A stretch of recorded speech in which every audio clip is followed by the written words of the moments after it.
Okay, before we get started, do you have any questions? Nope, we're just really excited. Yeah, we've read all the literature, we know all the risks. We still want mutant powers. Yeah, we've been saving up for this for years. Yeah, $50,000 a piece. Here you go. One check. Wow. Oh, wow, mutant powers. It's finally happening, bro. No. Okay, everything seems to be in order, and we're just gonna get... Oh, this is embarrassing. What's wrong? Well, for the mutant power you want implanted, you wrote Wolverine. I'm afraid Wolverine isn't a mutant power at all. It's two mutant powers. Adamantium claws and mutant healing.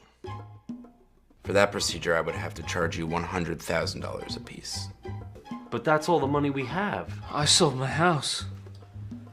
Okay, well that doesn't need to be a problem. You can choose which power you want. Adamantium claws or mutant healing. Adamantium claws. Or mutant healing. Adamantium claws or mutant healing. So they're both good.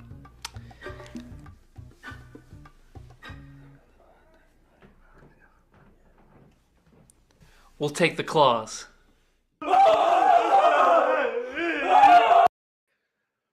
What's up, YouTube? How you guys doing? I don't know if anybody is actually here, but I think this is a live video. I am Greg Burke from Greg and Lou. Hey, and I am Lou Perez from Greg and Lou. That is Lou Perez from Greg and Lou. This is the first and possibly last ever live podcast, live video for Greg and Lou. Don't know how this is going to go. Could be a shit show. We'll see. Lou, how do you feel? What's going on? How you doing? I feel good, man. I think anybody who's tuning in right now, they're all probably thinking, "What have you guys been up to for the past 15 years?" Maybe. Yeah, every single one of them is. Or maybe they've been tracking us and we had no idea. Maybe it's I don't quite think possible.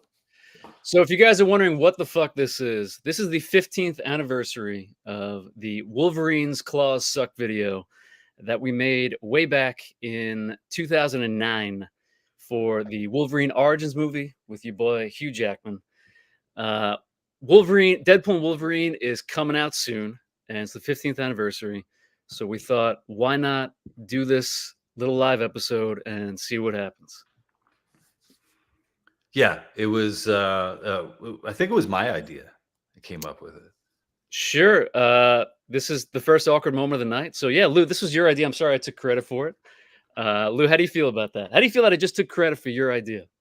Well, I think, in our relationship with sketch comedy, I feel like you take credit for a lot of my ideas, but I do. And most of them actually aren't yours. They are mine, but go ahead.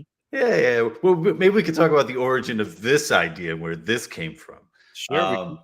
But yeah, before we do that, I just want to say that I still get updates every time somebody leaves a comment on our videos, on the Greg and Lou videos. So after all these years, what I noticed was over the past few months, there have been all these comments coming in, and a lot of them are a lot of people saying like, "Oh my God, I first saw this video when I was a kid, and now I'm seeing it again on YouTube. That's insane."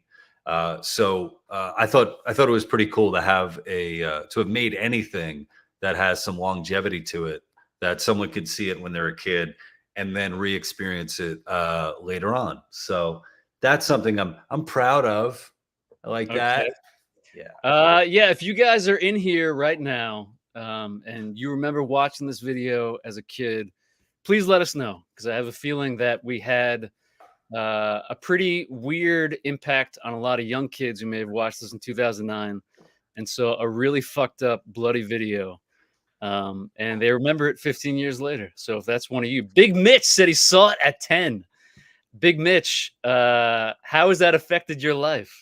How you doing, Big Mitch? Good to see you. Thanks for stopping by. Yeah, and a big part of this, obviously, if you're watching, leave some comments wherever you are. Wherever you are, leave some comments. Leave some comments. Just start shouting wherever you are. Just in public. We'll find you. We will track you down. Stay alive. Cool. I just shook Lou there. I'm sorry. I ruined your train of thought.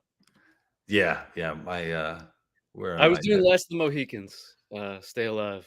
Thank you. That's what I was doing. Let's see. Big Mitch saw it when he was 10. Eric Granada was already 30-ish when this came out. Look at that. Eric, so you should be good. You should be all right. Matthew saw it back in 2012. And then who was about 11? Flapstick was about 11. Jesse Jeffries was 22. Let us know if this impacted your relationships or your life at all. I would love to know. Lou, what can they expect tonight? What do we have here? Well, what can they expect tonight? They can expect that we're older, right? We're 15 years older. So I don't know if I mean, looking at the video again, I don't know if they'd recognize, who's who, right? Can you tell who's Greg and who's Lou? Don't make me make inappropriate. Okay, I think so. What else? What else can they expect tonight? Well, something else that they can expect is that, look, you can't. We didn't do this video alone, and there's no way we could have done it alone. And we did this video with two very special men and collaborators in our lives. And I have a feeling we might be meeting them again tonight in front of the world. So, we might be. And there was a third person that I reached out to that said he was busy, so he won't be here tonight. But Lou, how are you doing? What have you been up to lately? What's going on? How's your life? Me, let's see. So on the comedy front, I'm still doing comedy. I do. That's great. Are you? Wow. Yeah. I still do I do stand-up comedy. I still produce sketch comedy when I can. Okay, where can people find you, Lou? People can find me. You can go to thelouperez.com. Okay. That's my website. Wow. And if you go there, you'll see a lot of videos that are directed and edited by this guy, Greg Burke, over here. So that's true. So over the past 15 years, Greg and I have been able to continue to work together in various capacities. So we're keeping it going. We are, and I was surprised to recently learn that gregandlou.com is still a thing, and it's a thing that apparently I still pay for. There are direct charges to my credit card account that I did not realize were still going on, and I'm pretty sure we haven't updated that website in like 5 years. Do you want to bring it up? Can anybody go and see what? You want to? I don't want to. I don't want to bring up that. No. Actually, you know what? We should we should do a different live stream where we go back and just look at the old website. The old website and how few people looked at it and left comments and left likes and gave a shit. And look, check it out. I got to say that. Check it out. Let's check it out. All this is going on Greg's. It's going on Greg's credit card. And look, we got money coming in right now. We got super chats.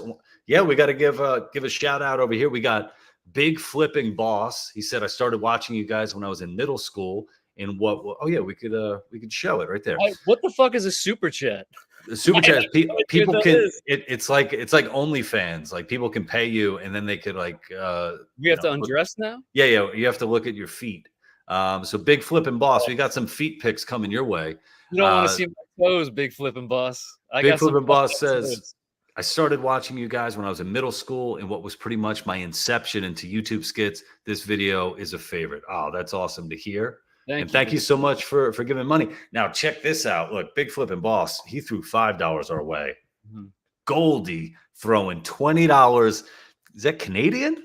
Oh, so that's like I think it's like 75 cents. Yeah, it's like 75 cents. So such an underrated channel. It's great to see both of you again. Thank you, Goldie. Thank you, Goldie. So if Big Flippin' Boss gets feet pics, what the fuck does Goldie get for 20 Canadian? She gets toe pics. Okay. You don't want that. Yeah. All right, guys, we're going to welcome in a couple of guests. And give me a second. Let me get something ready to go. So the first guest, his name is AJ Morales. He was in the first 4 or 5 years of Greg and Lou. He was our director and co-writer. He's responsible for a ton of the videos you love, especially Wolverine's Claws Suck. And he was also in a bunch of videos. So let's take a look at what AJ looks like. Excuse me, is this the King Lear audition? Excuse me, is this the King Lear audition? Ha ha! That was AJ. I am a big, bright, shining star. What a dick. So yeah, Dirk may cram my 13 inches into any dark hole in front of a camera, but you won't catch me sticking even a single inch in cable. I'm really, really sorry. AJ Morales, what's up, AJ? Good to see you, buddy. Hello.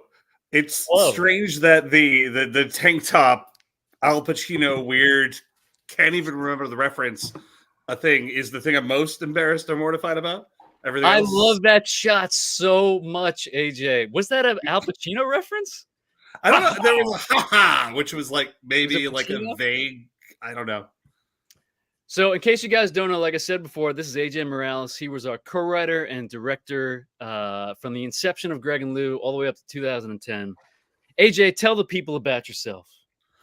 Well, yeah. I was with Greg and Lou. I was with like Hammercats before that. I came up. I was doing sketch comedy in undergrad and grad school. Went to grad school for writing. And like shortly after getting out of that was like starting to work in video games, but also didn't want to like stop doing comedy, and really like had an opportunity to work with this team and make a lot of really kind of fun sketches. We had very different voices. We were coming from very different perspectives, I think it's safe to say. But we're always willing to find like the overlap that like made things really weird. And I think Wolverine's Claws was like probably the best example of that, where like it was interesting being in the lobby and listening to you guys. I thought it was my idea. So now we have like a three-way tie. Oh, I can't wait to get into this. Well, wait a minute. Hey, AJ, what charges are still happening on your credit card? What? None. I bought myself out of that. I'm pretty clear. My student debt loans are paid off. It's great. You brought up something really good. We all met at NYU, something we probably should talk about. We all met at NYU at a group you created called the Wicked Wicker Hammercats. Yep. I had done a sketch group in undergrad and came to NYU when there wasn't one. And I realized I didn't have like a social way to interact with people if I wasn't doing sketch comedy. And so I started a new group and found.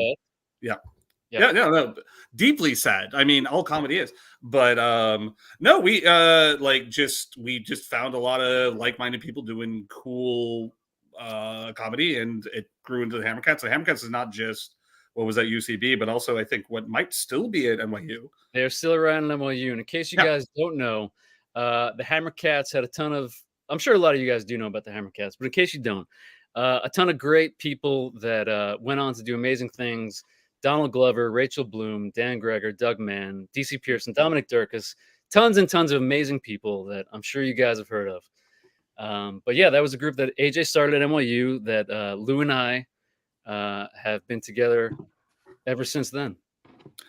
It's strange to think how long we've known each other and known this incredible group of people. So it was like a nice flashpoint. And it was funny too, because like I think a lot of us getting into it originally, we were very excited. We cared a lot about Mr. Show with Bob and David. We cared a lot about the State, which also went to NYU. You know, we were both trying to use the springboard of our inspirations, but of like to do the thing, but also be our own thing. So it really like it just let a lot of really, really great comic minds kind of bounce off each other and figure out like who they wanted to be, you know? Right. And then after NYU, I'm sorry, Lou. Let me just say this real quick. After NYU, we started performing at the UCB Theater, the Upper Citizens Brigade Theater. And we had a weekly show, I think for like over a year, we had a weekly show there. Yeah. We had 2 weekly shows because we had an abundance of cast. We had way too many people. Go ahead, Lou. What were we going to say? No, and what I was going to say is that, AJ really, treated our, comedy group as if it was, a real acting troupe. So it was, a real emphasis on like writing, rewriting, putting stuff up, rehearsing. That, I think it's a real testament to, the impact that, AJ had on us, where it's like, you had to work for it, and it's like, we didn't, even as young kids, like we didn't settle for like, okay, this draft is good enough. We had to keep building on it. So I remember we used to do rehearsals until like 3 a.m. in your apartment. I do think doing it late. I came from a theater background, so I think there was a strength to it, and I think maybe there was a weakness to it where sometimes you just gotta like, it can't be too practiced. You have to be loose with it. You have to figure it out. And then also it's important to say we did a lot of stage like we did so much live comedy that when in this point when like Wolverine claws and a lot of stuff was coming to film, it's like it's film now, and it's like you just got to kind of shoot and forget it. Like you have to kind of just go. And I think I had a really hard time like not being like, let's do it 8 more times. Let's really leave our editors something to have. AJ had a little bit of a Stanley Kubrick streak in him. But with that, I think, just looking at this video and sort of, if you want to call it like a historical context, it's sort of like, when this came out, it was, I've heard a lot of people describe it as like the early days of YouTube, kind of like the wild, wild west, where I remember I was talking to this one guy, and he said, yeah, there was a time when you would just put in the word comedy and like Greg and Lou videos would pop up. Like it was like that. That was how easy of the search function. Who's that guy? I would love to talk to that guy. Was he lying to me? Was he lying to me? I didn't make that up. You typed in the word comedy and Greg and Lou came up. That's weird. He said that he would find. Yeah, he would find. Maybe he was related to you, this guy, Lou. Maybe he was hitting on me. I don't know. I think he was. No, you know what? No, he definitely was. He was hitting on me because the next thing he said is like, yeah. Then I typed in the word love, and you popped up, Lou. So yeah, I think but also, anyway, Big Flippin' Boss. I love the quotes. We will get to that, I assume. Oh, we will. Yeah, we'll get to all this stuff. All right, you know what? Let me bring in the other. Wait. Before we bring in the most important guy, we have a few people in the super chats here, which we really appreciate. We got on AJ, Lou. We have Flapstick, who says the best comedy duo of all time, hands down. Thank you both for shaping my sense of humor since the first time I saw the basketball trick shots video. LOL. Great to see y'all back in action. Wow, that was real. Oh, thank you so much. Really appreciate that, Flapstick. And then we got the Lemonaded, who's throwing up some pounds. Pounds. There British we go. Pounds. Hey, all. Oh, hey, Al. Hey, Al. Yeah, John. Love you guys. Thank you. We love you. I appreciate that. That was real. All right, let me toss this up real quick. So the last guy we're going to bring in, his name is Paul Rondeau. He was our director of photography, and he is responsible for all the incredible effects from Wolverine's Claws Suck. But also, Paul Rondeau was in a few videos as well. And we're going to check out a couple of Paul's. I'm so sorry, Paul. I was there. Great to see. Here we That's actually really good analysis. And he definitely needs about a 4 to 6 month cycle of Daraball mixed with bull semen. 3. Do it. 2. Wait, no.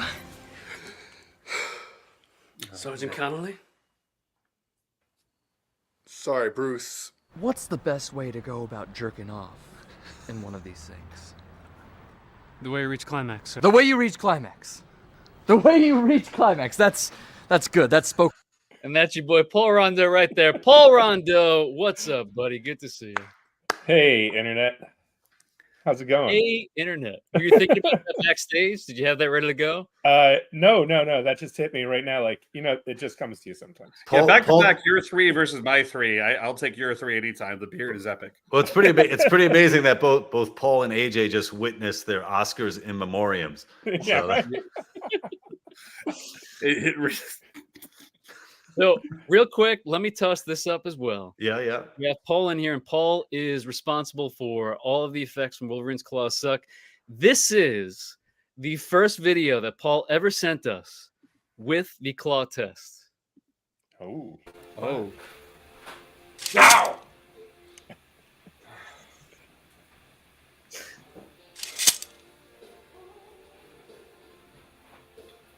Again, incredible acting, Paul.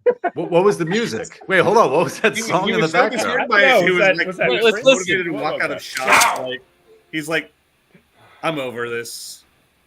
Watch before the end. Disheartening. Is this like it's like an 80s romance Yeah, movie? It's Well, like what was going on in your Prince. apartment when that's all right? Who So knows? so we'll get to you talking about that, but we went from that, and then this was the first video that Paul sent us when he tested the actual claw effects on Lou. Every time they come out, they cut my hands again. Why did we get the mutant healing?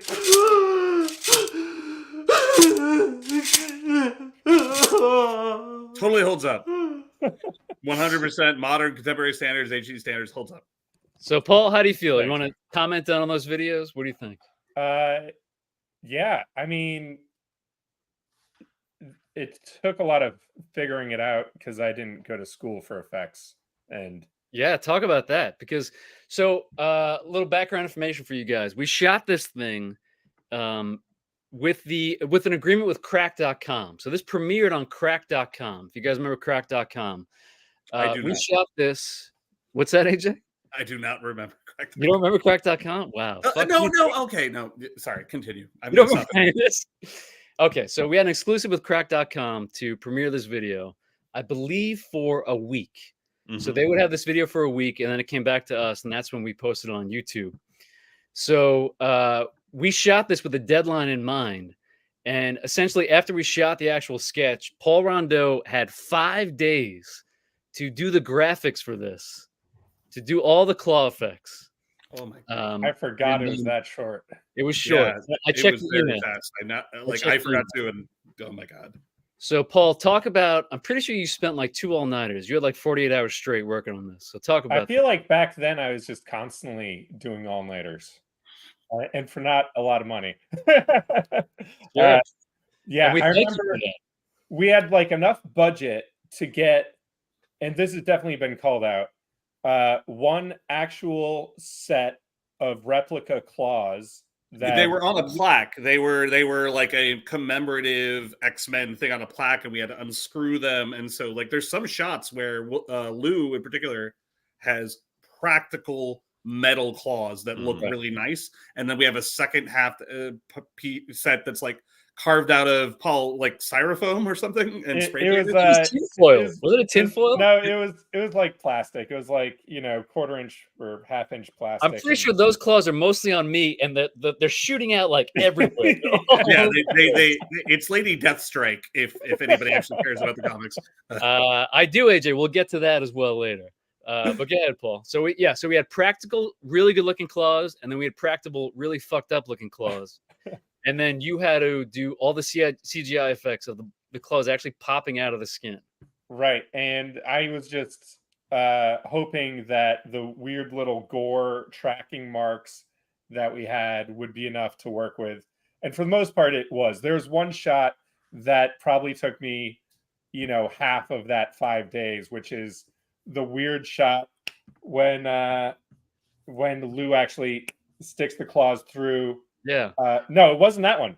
It was the one through the hand. Oh, through the hand. Yeah, I remember that. Yeah, that one took that because then things are going all over. The great thing about this, and I don't know if anyone it was clear or not, but basically we just took the old arrow through the head with the wire gag. The old Steve Martin gag. Yeah, the old Steve, and we did that with claws. So Like it's a just band.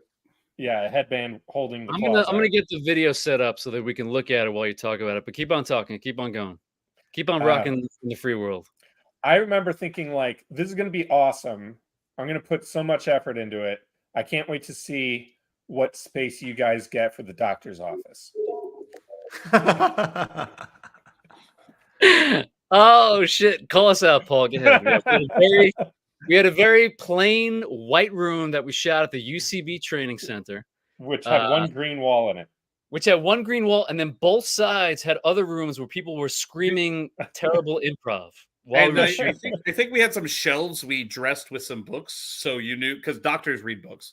I mean, yeah, I mean, you go into my doctor's office. There's actually too many books. Just like, yeah. Really quick, and I'm sorry as a sidebar, I think Greg's queuing some stuff up. Paul, how angry are you now that anybody using Instagram, Facebook, anything just has a filter that can do motion tracking so much more sophisticatedly and automatically than you having to move the actual anchor points for every piece of rotation of very basic 3D geo? I'm not so upset. Yeah, I mean, it's fine. All right, so let's sort of talk through this. Oh, that's just me. Hang on. There we go. Let's sort of talk through this. So that's Craig Rowan. I asked Craig to come on very last minute, and Craig was like, "I can't. I got kids." So that wasn't happening. Not a good excuse, Craig. I have 2 kids too. So just but people might recognize Craig from what was it? Your pretty face is going to hell. Yes, he's a fantastic comedian. Very, very, very charming, nice, and hilarious human being. And we were lucky to get him because he was very funny in this very short scene as a doctor. And very short. It's a short scene as a doctor. No. Yeah. Okay. Continue. My number one writing thing, looking back on this, is was there any way to set this premise up faster? Oh. Yeah, we could postmortem this later. Sure. All right. So let's just sort of we'll watch through right now. And I don't know. Maybe this will be awkward, but we'll see. Here we go. Wolverine's claws suck. Okay. Before we get started, do you have any questions? Nope. We're just really excited. Yeah, we've read all the literature. We know all the risks. We still want mutant powers. Yeah, we've been saving up for this for years. Yeah, $50,000 a piece. Here you go. One check. Wow. Oh, wow. Mutant powers. It's finally happening, bro. No. Okay. Everything seems to be in order, and we're just gonna get. Oh, this is embarrassing. What's wrong? Well, for the mutant power you want implanted, you wrote Wolverine. I'm afraid Wolverine isn't a mutant power at all. It's 2 mutant powers. No, it's not. Adamantium claws and mutant healing. For that procedure, I would have to charge you $100,000 a piece. But that's all the money we have. I sold my house. Okay, well, that doesn't need to be a problem. You can choose which power you want. Adamantium claws or mutant healing. Adamantium claws or mutant healing. Adamantium claws or mutant healing. Oh, they're both good. Are we watching the whole video? What are we doing? You're just watching the doctor part. We'll take the claws. All right, we'll stop it there. Okay, so that was the disgusting doctor's office with the green room and with Craig Rowan. And also Craig saying the line that has been commented on. Probably the most specific comment that we get is that Wolverine his power is not adamantium claws because adamantium was added later. He has bone. But bone claws was a mutant power. Like I know the dialectic's going to go crazy on this. We argued about this, AJ. I don't know if you remember, but we argued about this. It was the easiest way to just say it was a power was the adamantium claws. And I mean, I was on board with that for the sketch purpose, but yeah, I knew. That I had my reservations. I'll tell you what, guys. It's been 15 years. I've been signed with the whole time. One thing you need to know about Lou is he is like an absolutist to Marvel. Real quick, name a Marvel superhero that's not from the X-Men. Yeah. There's got to be one named Bruce, right? Bruce. So let us know in the chat how you feel about us overlooking the fact that Wolverine, his power wasn't adamantium claws; it was bone claws and mutant healing. Those were his powers. And Greg, I'm going to bring up. We have another super chat. Oh, this is one of your powers. This is your mutant power again from Big Flippin' Boss. $5 coming our way. Greg, how did you master the artistry of saying "fuck" so well? Oh, I appreciate that. I love saying the word. Why are you so good? How'd you get so good at fucking, Greg? You have about 17 attacks on the word. It's Staten Island. I say it so well because I was born and raised in Staten Island, New York, home of the fuck. So I appreciate that. Thank you. I remember taking the ferry out and I saw a sign that said that. So. Yeah, home of the fuck. Yeah. Uh-huh. All right, so Paul, what did you think about that? What do you remember from that doctor's office scene? Oh yeah, I mean, we shot it really fast, and then it was because the room was so boring. And I think it was that, and also because I knew it was going to be a smash cut to just this long shot, and in order to have this sort of build up at all, I got really squirrely with the camera moves. And I remember like one of the early comments was like, "What drunk monkey shot this?" And I thought, then I had someone else like say like, "Oh yeah, it looked like old De Palma or something," and I'm like, "Oh, thanks, man." Then drunk monkey De Palma. I don't know. So Paul, it sounds like that has stuck with you when you read that comment. Every comment, right? Yeah. That's so. Here's the thing, though. I love the fact that we shot this all tight. I love the fact that we didn't try to throw in a wide shot and for coverage. I love the fact that we shot it tight and it's just reverse and a 2-shot. And I AJ, think, how do you feel? AJ, you directed this. How do you feel now? I remember I was talking to a friend today about like the run up to this, and I remember just saying like. I remember this being 2.5 pages of the lead up, and like you want to get to the chaos, but you need to set it up properly and really set up the joke. And I think we had several sketches that were like set up the characters, and then there is there's been a mistake sort of thing that leads to like the thing. But I remember in the room thinking like, this is taking too long. And so I remember giving a lot of directions like, okay, shave this thing, change it to this, like cut a little faster. But it was very hard to do it was easier to do for the Craig stuff, and it was harder to do for the interplay between you and you and Lou. In that your interaction was so fun.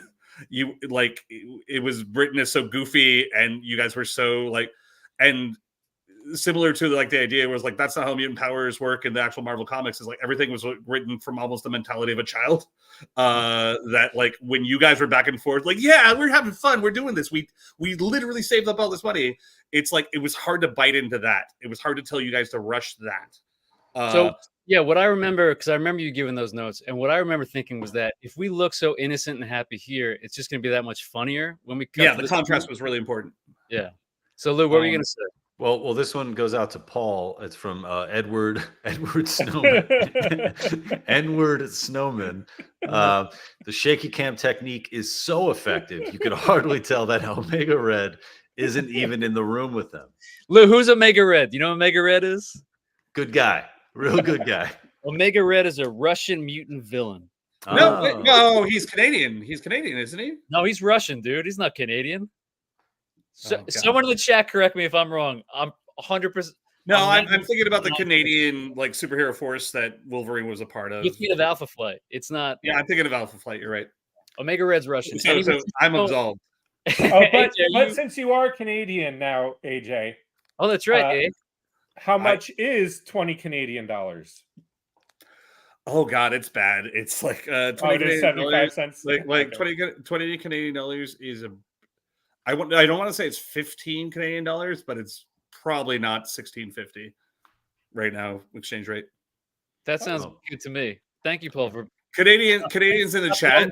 All the Canadian fans of this group in the chat, please give us an exchange rate. AJ, did you see X-Men 97, the last episode? Have you been watching? I have not. I have gone up to. I can't even talk about it without doing spoilers. So I'm very bad at that. But like, I'm 2 episodes out from caught up. It's wonderful. It's a wonderful show. You saw the finale. You saw that episode. I saw. You know what I mean? I saw Rogue's heart break. Yeah, is that big enough for spoilers? This is not a good exercise. Let's move on. All right. Anyway. Well, so one thing I want to say. I think part of what really helped the opening scene, and I think I hear you, AJ. When I'm looking back at it, I'm like, it's amazing that this video. I mean, it's got over 19 million views on YouTube alone. Like, yeah, I'm looking at it from backwards 15 years in modern comic sensibility. No, I know, and I'm amazed at like wow, people are kind of sitting through this, through this buildup. But I think what makes it easier to do that is at the time, Paul's girlfriend was a composer, and she composed all this stuff, all this music, and she was so good at it that Paul ended up marrying her. Jen's score really tied the timing together. I think it filled some gaps that I think would have maybe. I'm not sure this sketch would have become what it was. This music was my wedding song. Lou, that was such a smooth transition, man. My man is so smooth. Jen, previously Hammaker, now Jen Rondeau, did do the score for this sketch, and it is pretty fantastic. Yeah. Paul, what instrument did you use for this? I think she just plugged this into a keyboard and pulled up a bunch of MIDI instruments. Oh, so it's AI. Okay, great. No, that's not what AI is. It turns out Paul's wife is AI. This whole time. She just plugged a USB cord into her neck, and the music came out. What's funny though is that she did play the theremin. I think she might continue to play the theremin, and that's like an electrical field thing that people that don't know what AI is could say was AI. Electrical. What did you say, AJ? Electrical field? Yeah, there's a field. Like they're using a magnetic, like the theremin benefits from. I didn't know that. Yeah, you don't actually touch it. Oh, okay. All right. So one thing I'll say, AJ, about it being so slow in the beginning, now that we got through the electrical field theremin conversation, is that one of the comments that we got a few times was that the sketch should actually end after the reveal of the claws. We got that comment a lot in the beginning, is that once you reveal the claws, which I get, I understand. Once you do that reveal, it should just end there. But obviously we go on with a whole like 3 more beats of jokes after that. And it's a lot of fun. Okay, so here's a weird like comedy theory. I think that because it took so long to get there, yes, you cut it off at the it's a functional did sketch. I drop out or did you guys drop? I must have dropped out. I think if you cut it off at the it's a functional sketch. I think it's a good sketch, but it's a long walk around the park to get a laugh.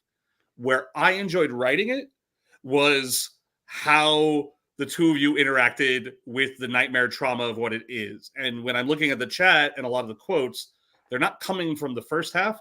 They're coming from the second half of the development of two idiots' understanding of the bad decision that they made. And it's sinking in further and further. And then the logic sinking in a weird, perverse way. And like, I don't know. Well, let's watch it. Let's watch it and talk about it as we watch it. I'll bring the sound down on it and we could talk about it. So here's the big reveal coming up.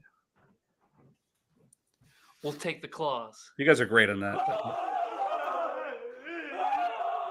did we take the claws? Why did we do this? So right here, you guys can see what we talked about before. Lou has the awesome claws on his hands. And then in the background, you see the fucked up. Look how wide these fucking claws are on my hand. You're barely holding them together. You were having to like scrunch your fists. So much. Look at that! Oh my god! Every time they come out, they cut my hand. I think yours look more painful because of it. They do, yeah. Why won't they go back in? Oh, I almost got it. Yeah. Make it well too. You have to be calm or they won't go in. I hate blood. I can't calm down. Well, you have to be calm. So I feel like this would be a good point to talk about how and when we shot this. We shot this in Astoria, Queens, at Paul Rondeau's apartment. Actually, at this point, no. Oh, it was AJ's? Well, Paul had lived there before, and he moved out, and Miriam and I had took over his lease. Okay. So well, we don't need we to had get to fucking clean this up. There's corn syrup everywhere.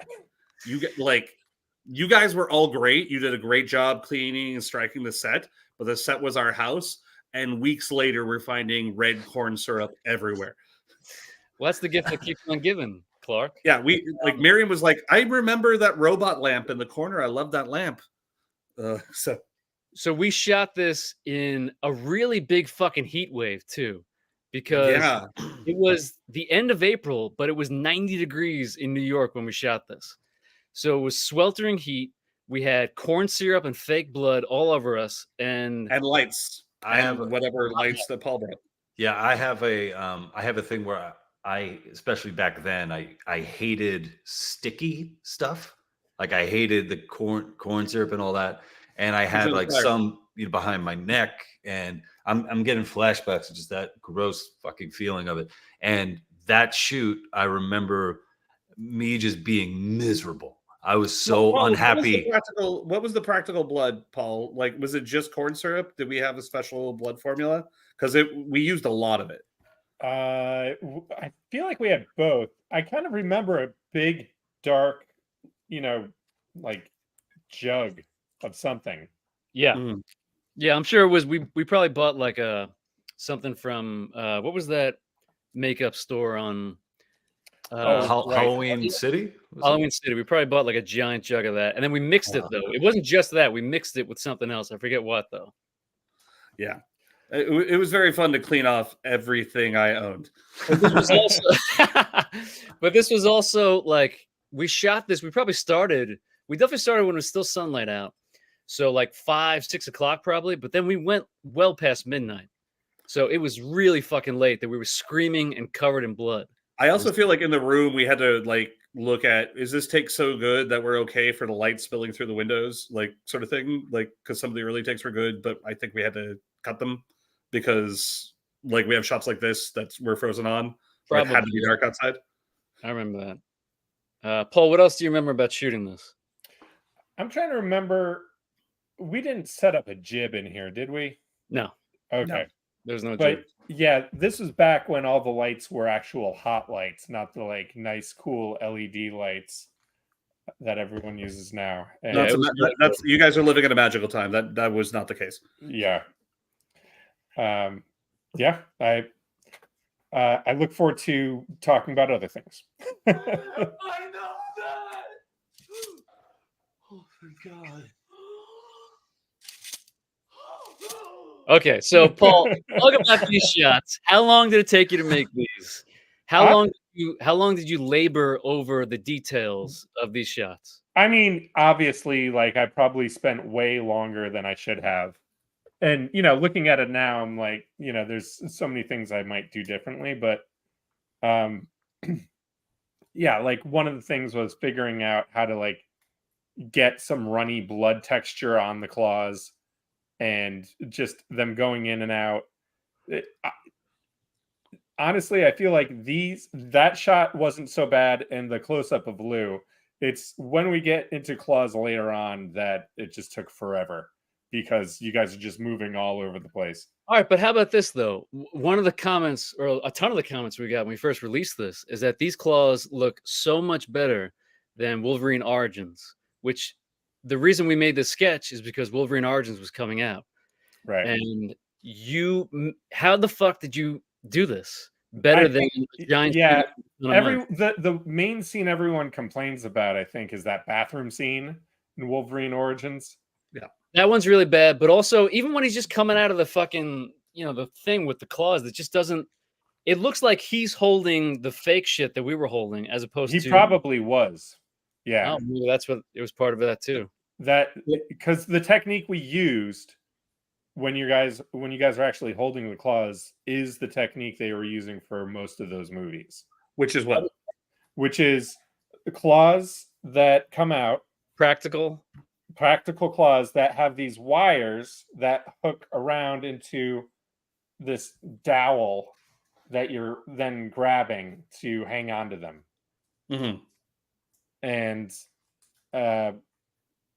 so I think when they made the replicas, they just copied that whole setup. Hey, Lou, real quick, could you highlight Ronnie Shama's actually tonight? So Wolverine has 3 powers: mutant healing, adamantium claws, and heightened senses. Yeah, so, I was going to call that out earlier. Technically, he's got strength as well. Like his powers are all over the place. If really, I think Ronnie's actually got it. And if we do make a sequel, which I think Big Flipping Boss asked for, like we're going to talk about like heightened senses as like the dark horse and what you pay $10,000 or whatever for. So just smelling like shit. Yeah, and stuff I mean that's That's a very So significant. Lou, very you actually solid- had- hold up. Lou has that power. He smells things out of nowhere. And every time the claws pop out, I just start smelling ass. Like I just like I don't want to smell ass no more. Smell like ass. But he's got strength. He's got mutant strength. He's got mutant speed. He's got a lot of powers. He's also the Ronnie, you actually left out one power. Big Flippin' Boss nails it. Wolverine got that tank top power. Yeah. Right? He got that. Yeah, was this a conscious choice? I don't remember. We're like, does Wolverine wear this, or was it just this is the best way to showcase blood and bear skin? Or it's like, oh, you got a guy from Staten Island and a guy from Queens. Obviously, they're going to be wearing. You showed up on set, and we're like, let's roll with it. I refuse to say fuck if I'm not wearing a tank top. I had real blood on me, and they're like, "Well, you got to get rid of that." And I'm like, "Well, it's a Queens thing." I do remember talking about this, AJ, and it was showing skin. Neither of us were in incredible shape where we could just go shirtless, but we wanted to show skin. And tank tops was the best way to do that. Both of you were in better shape than me, so it didn't make sense to me. It was like, why wouldn't you want to show this off? And you're like, no, I would wear tank tops all the time if I were you. Yeah, absolutely. All right, let's keep going with this and see what we. Holy shit, did you cut off your nipple? What? Oh shit! Oh shit! Oh shit! Oh shit! Oh my god! Oh my god! Oh my god! Oh my god! Lou! I think I just stabbed myself in the chest. All right, so let's talk about that practical effect, AJ. Do you remember that? That's the easiest one, right? Because it's like it was just we just had to put a board on your back with three things stepping out, and then you just had to put your fist through thing. Like that was easy peasy. I think I had the wire going over the top. Over the shoulder thing. That's really? I was holding. I do not remember that. Yeah, I was holding the other side. So it was a thing that went over the shoulder that I was holding the other side of. That's what it was. So it wasn't like that helps you match the bounce motion. I think that makes sense. Yeah. Right. Yeah, we were pretty smart about that. It looks fucking awesome. Please, God, wake me up! Wake me up! Lou, you have to help me. Please help me. Okay. Just don't move. All right, so Paul, how about that effect? Okay, I spent so many hours working on this shot, and the weird animal noise that is coming out of Lou just looped over and over in my head. Let's hear it again. Please help me. Okay. Just don't move.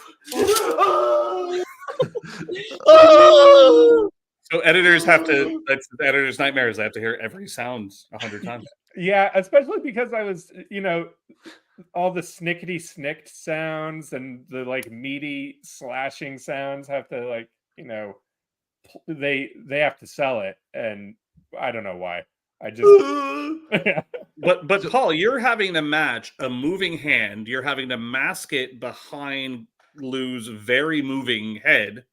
And, this is hard. And then there's the moves that Greg's doing dictate what the claws are doing. Look at that! Oh my god, it looks insane. But you're also masking it behind Lou's head, which I can't imagine. I mean. Yeah, that part just cutting Lou's looks head like out. Lou's deep throating the claws. Right No. Yeah, Paul, you really would have loved to edit that. Just me just going, just on the claws. This might not be a great content for comedy, but Paul, what were you using as a suite? Was it just Final Cut Pro? Were you also, Paul, what were you dressed as? Like, what did you have on when you were editing this? What did that look like? I don't think I own a tank top. What were you eating? There was probably a cat on the computer, on the desk. I'm sorry, AJ. What did you just ask? What editing? I want to know what software he was using because at the time, all of this stuff was very difficult. After Effects? After Effects, and I had a student version of Maya. Okay. Why do you think you were able to make this look so much better than they did in the movie? I obviously it's not. I think one thing they did in the movie that I thought was weird is like whenever they come out in so many scenes, like that bathroom scene, it's like they avoided putting any blood on the claws, and they Uh-huh. just come out and they're like just super shiny.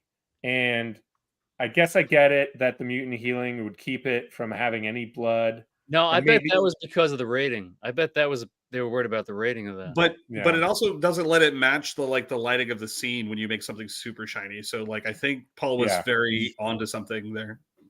And nowadays, I don't know if they were doing what they would do now is they would do like a 360 high dynamic range picture of the set so that that's all reflecting onto something shiny. Or the cheap version of that is they bring in the like chrome sphere, which did anyone see Nope? Yes. They do that and it spooks the horse, blah blah blah. You've probably seen it. I don't know what you're talking. I saw Nope, but I don't know what the fuck you're talking about. It happens early on when they're filming a horse, and yeah. That's what I was going for with my guttural. Well, Paul, that was something with Greg and Lou is we could never show them weird surfaces. Apologize, just turn it off. Oh shit. It's just one of the best. All right, so this is again, that's the shoulder. The shoulder thing we had is now on my head, essentially. So AJ, if you remember, Yes. Lou was holding the other side of that thing that is now wrapped around my head. And that's just a really fucking funny effect. It's fantastic. And your face is Robert Downey Jr. You got going on right there. Is it like what movie? What Downey Jr. movie? Back to School. Back to School. I love that. Back to School. Robert Robert Downey Jr. Robert Downey Dangerfield. Yep. Did you hit brain? Oh, Greg, did you hit brain? Probably a little. All right. Right there. Paul, how about that effect? I love how there's this itchy and scratchy element to watching this. I mean that's actually that was a little bit trickier because those are fake claws that have to pop out of the head. Yeah, So yeah. that was I mean, definitely tracking. It looks seamless. Thanks, man. A little. And you had the blood spurt out. How long do you think that took you? The blood spurts, those weren't too terribly long. I'm sure tracking his face around probably took a lot longer than I wanted it to. Mm-hmm. But then after this, it's it's just that those practical arrow through the head claws for the rest of it. Hanging on every word, Paul. Way to keep I it know. going. I'm sorry, dude. So that's, but no, those are fake though. I think the left side's fake, Paul, because we only had one shoulder rig, right? No, I thought I made two. I think this is both. I think I the could be left wrong. side's fake. What do the no? viewers think? Which one are the fake claws? Do you think we had two rigs? I Maybe do. we did. Okay, Paul, you feel confident that we had two rigs? Because I knew that we had to do this shot. I mean, that would make sense. Okay, all right, let's keep going. And also, if you look at your hands, you're grabbing something. It does look like we're grabbing something. You're right. Or we're just really good actors. Yeah, that's also not- possible. I can say AJ was about to say no fucking way. I'm not positive you're grabbing something. Did you hit brain? Probably a little. Okay. That's fake. That shot is fake. Yeah. Those are That fake shot's fake. claws. Yeah, but that's not the double shot. I know, but why wouldn't we use it for that shot? Wait, no, because those because are they have to retract in that shot. those are the Any shot where they're not moving. AJ, you clever girl. You Those are clever the girl, props. AJ. We're about to get to it. All right, let's keep going. Okay, truce. Right? On the count of three, we'll both let our bodies go completely relaxed. Those are fake. 1, Those are 2, real. Those are fake. Those are fake. 2. they're all the What comes after 2? What? What comes after 2? Fuck! What comes after 2? Paul's right. They're real the whole time. Cookie? Oh, we should have taken the mutant healing. Cookie, All right. How do you guys feel about Cookie? What is your favorite quote from Wolverine's Claws Suck? Is it Cookie? Is it something else? Let us know in the chat. Sorry. So the shots on me are the fake. No, I think they're both. I think Paul's right. I think they're both the fake ones because. Well, when you say only fake, when you they're both practical. Yeah, they're both They're practical. both practical. Yeah, because only when you collapse and fall to the ground do they need Those to are come fake. back. Those are CGI, dude. Those are practicals. No way. 100%. Yeah, I was fooled by the 100%. glint off them, but I do think now that I've been looking at them longer in motion, I think Paul's 100% right. I don't know, Paul. Paul, I don't know. The other thing is that they're made entirely of cake. Poll. Hey, Lou, how do you do a poll? Can we do a poll? I don't know if we could do a poll here. How to do a poll?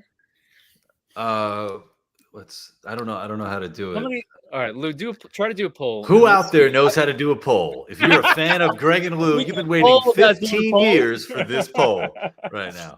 I love that you guys were like we're trying to focus on the comedy, and then Paul and I are geeking out on the effects, and then you guys get sucked in, and now we're all just talking about the effects, and I love it.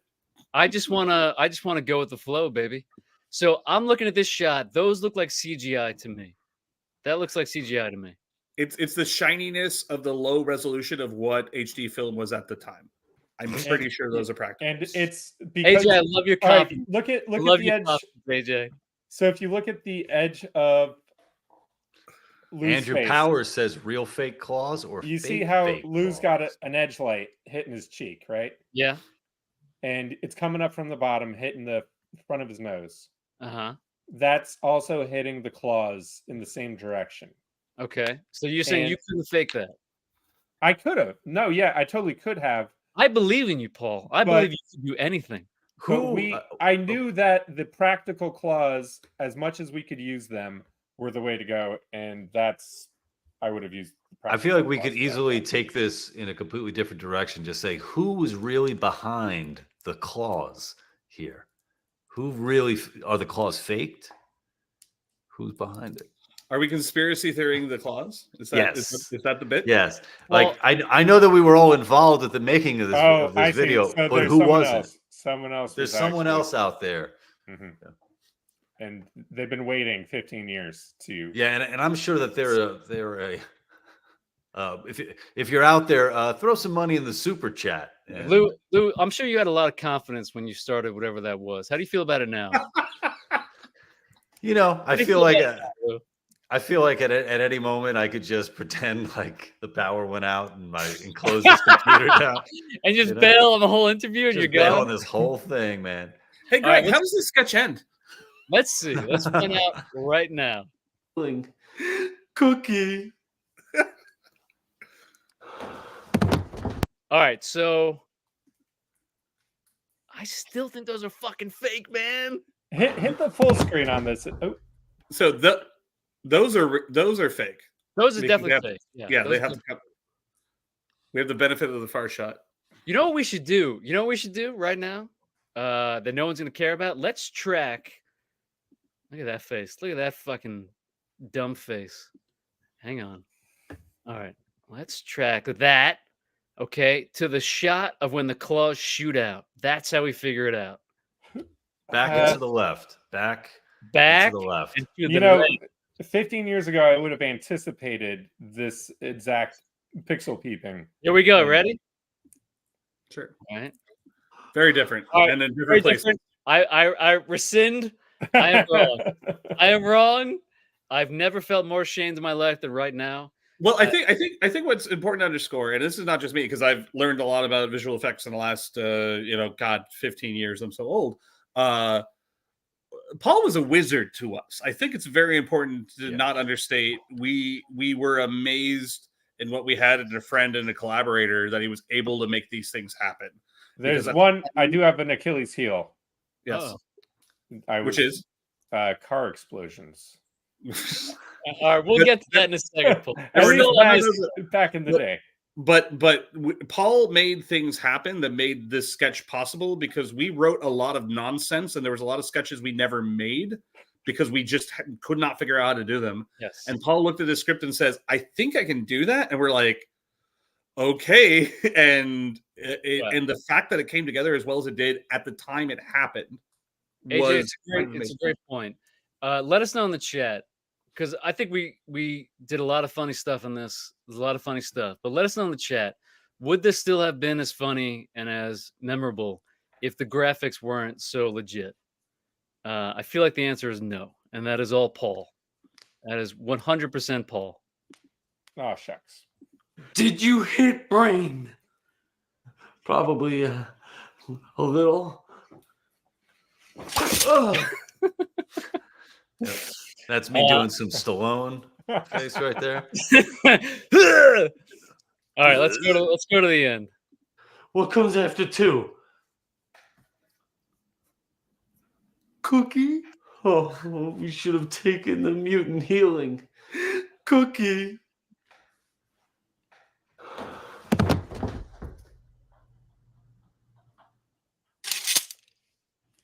All right, so that shot.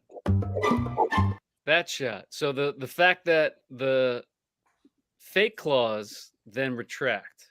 Because right now we have 2.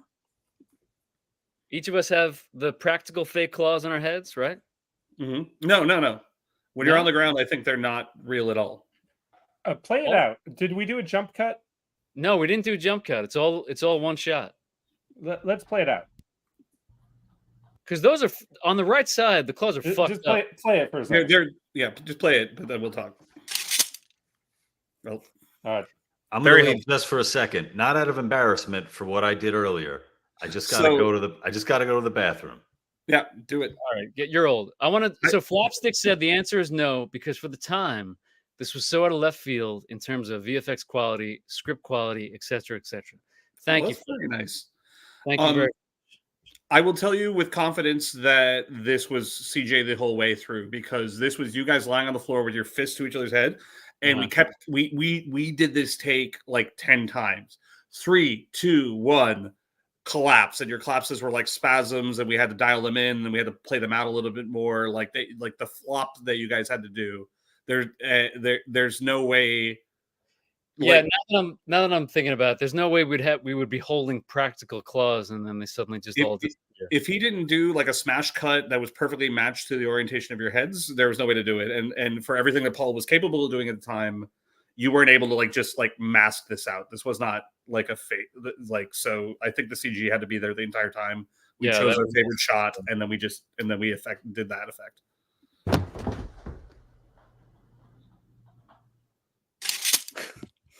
I honestly, okay, 2 things. Yeah. You guys have been saying that you were holding the claw, the other end of the claw thing the whole time. I'm pretty sure that I had it set up where it would just stay put and you had your fist up against it. Mm-hmm. So when it was up against when you were doing this, you weren't actually holding it. You were just pressing up against it. So you're gripping it. I'm not 100% positive, but I think what we did was I remember gripping it. I remember. Paul, tell me if I'm wrong. I think maybe it's so funny that this is all making me remember. There was a dowel apparatus for the grip, and after a couple of shots, we got rid of it because it was shifting it on their heads while they were moving around. Then we were just press your thing. It's easier.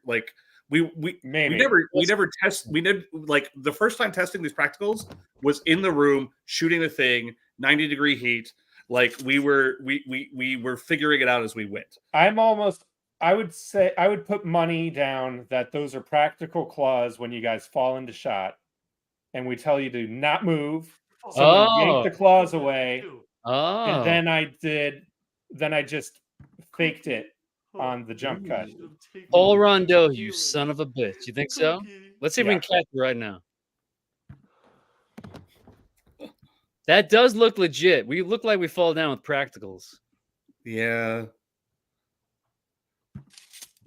Oh, maybe. Oh, Paul, you might be right. Considering the fact that you considering the fact that you spent 72 fucking hours awake staring at the Edward Snowman, you're so generous to us that you think we had dailies or any sort of dailies. Hang on. Just Yeah, refer to I've the got deal. like an bring old up the hard daily. drive from a machine I can't plug it into No. anymore because it doesn't exist. Yeah, I think you're right, Paul. I think we did.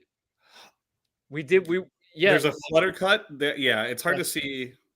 Paul, you're so good. You're so fucking good, Paul. Thanks, man. Yeah. Thank you, dude. Wow. How about that? What else do we think? Other thoughts? Watching through this, there was a question that going into this, if it had ended there, it would have been a good sketch. I think, at least in the way that I remember writing it, it was like everything was still about you two's relationship as the characters of Greg and Lou, like which shifted from sketch to sketch, but it was doing two things that I really, really liked, which was internal logic of what is the logical conclusion of this thing, and also just the way in which you related to each other. And I think both of those things, like a lot of the lines I'm seeing quoted in the chat, are the lines from you guys sorting through the logic of what you did. And Greg, you have this tendency to, like, in a lot of sketches, go into like the man-child thing, and you went one beat earlier than when you got stabbed in the brain. Like the Lou, you gotta help me. You gotta help me. Before you got to Cookie, which made Cookie so much better. Like I don't know. I can't. I don't have the hubris to say if this is like, oh, it would have been better and not been better. But I will say that the writing, the relationship between you two guys, and the chaos of the nonsense of this was way more fun than writing like the setup for it. Sure. Yeah. I think we probably cut 2 pages of additional banter of you guys in the throes of panic and blood and mayhem before we shot what we shot, and I'm happy for everything that got kept. I wonder were there what beats were cut, because for 15 years I'm just so used to the progression of like AJ, the nipples gone and all that. When you say beats that were cut, do you mean in the writing or in the shooting? In the writing, no. Yeah, shooting, we did everything. Shooting, no question. But we couldn't fuck around with this shoot because it was so specific. Yeah, but I think everything that happens from the moment we smash cut to is really, really tight, and we go so many places in such a short amount of time, with the nipple getting cut, like the initial lament, the nipple getting cut, the hand, the brain, like, and then like the logic of, I think Big Flipping Boss maybe said in the chat, it was like, Cookie is so much funnier than any number, like that like just letting it really, really unravel and deteriorate was just so much fun. Also, guys, the sketch is so believable that someone just wrote, "Wow, these guys are still alive." Yeah, we made it. I don't. We get the mutant healing. We made it. Yeah, I mean, it's definitely not a comment on where have you guys been for so long. This is totally a comment on these guys died on video. Yeah, not these comedians that have been lost to time. So we're sucking each other's dicks about how great this sketch is and how great Paul Rondeau's graphics are. But let's see how great Paul Rondeau's dick is too. How great Paul Rondeau's dick is. But let's see if we can look at something that maybe is not that great that Paul Rondeau did effects-wise. Let's see if we can bring this up. Oh my God! I didn't mean to be on that shot. What? That's my ass right there. No, I know that ass. We're here, so we're gonna sit on it. We're gonna sit up. We all get a chance to sit on Greg's ass. I honestly did not mean to be on that shot for this. So we're about to look at Die Comfortable, a parody that we did of the Hurt Locker. And I was standing naked in this sketch. I was standing naked in a Staten Island parking lot, as I'm wont to do on the weekends. And we're about to see some incredible graphics done by Paul Rondeau. So just let this play out.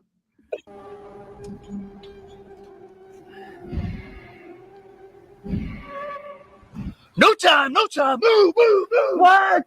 Come on, man. No time, move, move, move.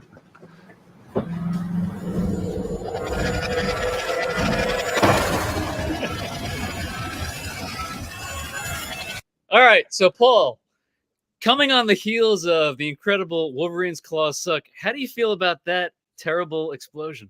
Oh, I thought you were gonna ask him how's he feel about the way I ran, because that's how we'll get to that's that how I later. normally run. Yeah, I did not have that tool set at that time. No time. Move. So why were you running like you were on the fucking moon? What was that about? Well, I don't know if I had seen the Hurt Locker. You thought maybe the Afghanistan War Hurt Locker, the Iraq War Hurt Locker. I made a choice, man. You make a choice and you go with it. You know, Al Pacino and Scarface. He decided that's the way that Scarface sounded, so he goes. Mideast politics are hard to figure out. So is it in Iraq? Is it the moon? Who knows? But let's look at the upper left-hand side. See that Taj Mahal right up there? So, Paul, you drew that as well, didn't you? Yeah, that's obviously hand-drawn. So, all right, here's the explosion.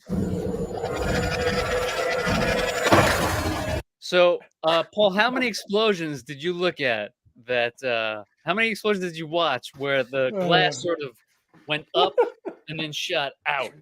I mean, they make a really big deal about if you go back and watch the Hurt Locker and watch the beginning. Which I would have to do for the first time.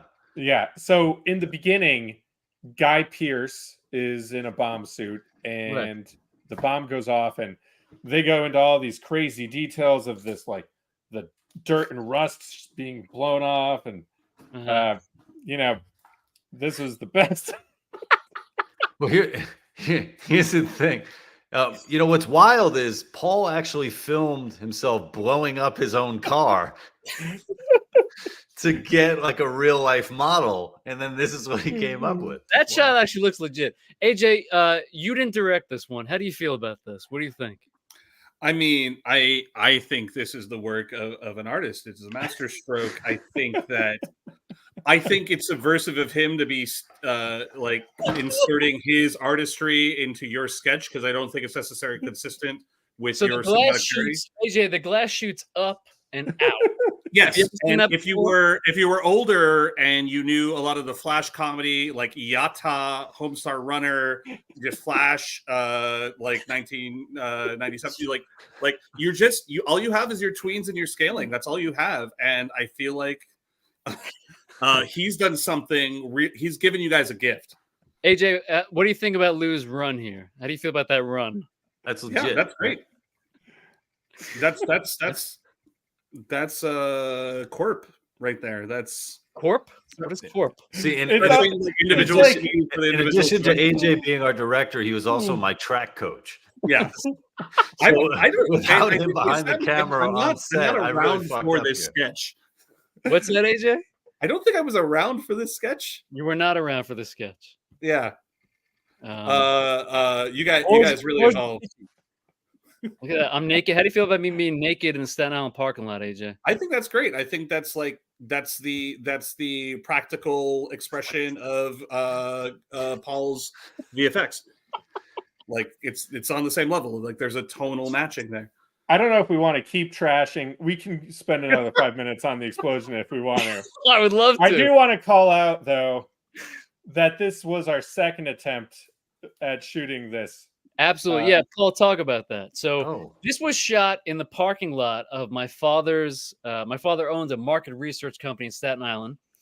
And we went on the weekend on a Saturday to shoot. And Greg, and wait, and to that, your dad did some market research on that explosion, and they did not like it. Did not like it. He tested all the markets. They didn't give it. There's a graph and via cold calls, which couldn't see the explosion, and yet it was a unanimous. This is guys. I was not here for the sketch. This was a funny sketch. This was a very good sketch. You guys did very well. I appreciate that. So if you guys don't know, there's a parody of The Hurt Locker, the Jeremy Renner, Catherine Bigelow movie from 2008, maybe. And it's a parody of the scene where Jeremy Renner walks up to a car in Iraq that has a bomb in the back. So we were trying to take this Staten Island parking lot and fill it with sand to make it look like Iraq. And Paul, you want to talk about it? So, in order to make it sell like Iraq, we needed it to feel hot and sunny, right? Wait, Paul, is that a sign on the upper left? Did we put dude. you put an Arabic sign there? I did. I didn't know that. You never What does saw it that say? before, Lou? Dude, I mean, I never saw There that. are Easter eggs everywhere. And What Paul, does it say? Paul, if you could translate that real quick. It I says don't know what it says. it says this is an explosion. Great. Okay. I'm sure so- it's a very, very respectful sign. Yeah, I would hope so. Amen. And so yeah, it needed to be sunny and hot looking, right? And we got there on Saturday. We were setting up, and it was just so overcast. It looked like we were shooting in England or Ireland. It was. I'm like, all right, I'll try to roll with it. And I set up this exact shot. Yes. And I think I just started swearing. So yeah, so what happened? What I remember, Paul, what I remember is that from the moment that you took a look at the entirety of the parking lot, you said this isn't going to work, and I was like, "You sure? I mean, like, we're here. Like, let's try and figure it out." So you said, "All right, fine. Yeah, it's not going to work, but all right, fine." And then you set up this shot, which I believe you went up on a ladder, right? Yeah. Yep. So you went up on a ladder, and then I remember you cursing to yourself, "Fucking, it's not gonna fucking," because Jen was there as well, and you were trying to vent to Jen and not to me and Lou. And I just remember you cursing under your breath, and you got up to the top of this ladder, and you looked at me and you said, "This looks like shit," which I've never heard you say before about a sketch. I've never heard a story about Paul like being This up is a one tree of like the this. Like, few he was like a times stepbrother. I kind of lost it on set. Paul lost Yeah. it on this. So you said to me, "This looks like shit," and I said, "Really looks that bad?" You said, "Yeah, it looks like shit. I'll show you." You took a picture of it, and you got back off the ladder and you said, "Look at this." And I looked at it and I was like, "All right, yeah, it doesn't look great. You sure we can't make it work?" "No, it looks like shit." And you repeated it. "Looks like shit." Wait, is that the shot or his car? The shot, not the shot. car. Okay. All right. So, But thankfully, you had something in your back pocket that you wrote like the night before. I had an idea the night before that, yeah, we'll bring that up real quick. See if anybody in the chat knows this sketch. So the night before, I had written, or I had the idea to write a parody of the scene where Michael Morse? Is that his name? Yep. Oh, it's Michael definitely Morse, Morse. David Morse. David David Morse Morse. walks up to Jeremy Renner and he says, "You the guy that disarmed the bomb?" "Yes, sir." So let me just share this real quick. So I essentially wrote this after you said this looks like shit. I called up our friend Tim Banning, and we put this together kind of like last minute. This sketch. Did you write it that day? Yeah. I wrote it that day. And this is a parody of that scene where he walks up. The guy in the bomb suit? "Yes, sir. Afternoon, sir." Well, that's just some hot shit. You're a wild man, you know that?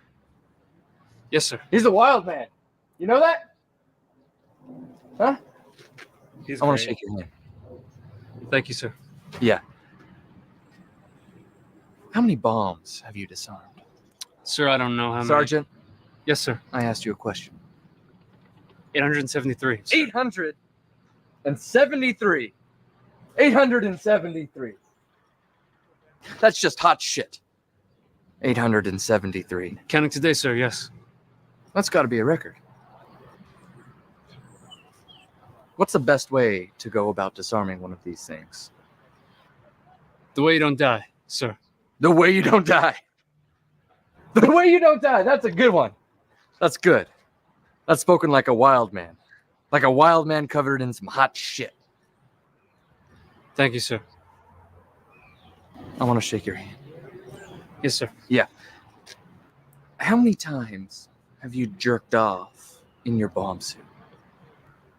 Sir, I don't know if I... Sergeant, Yes, sir. I asked you a question.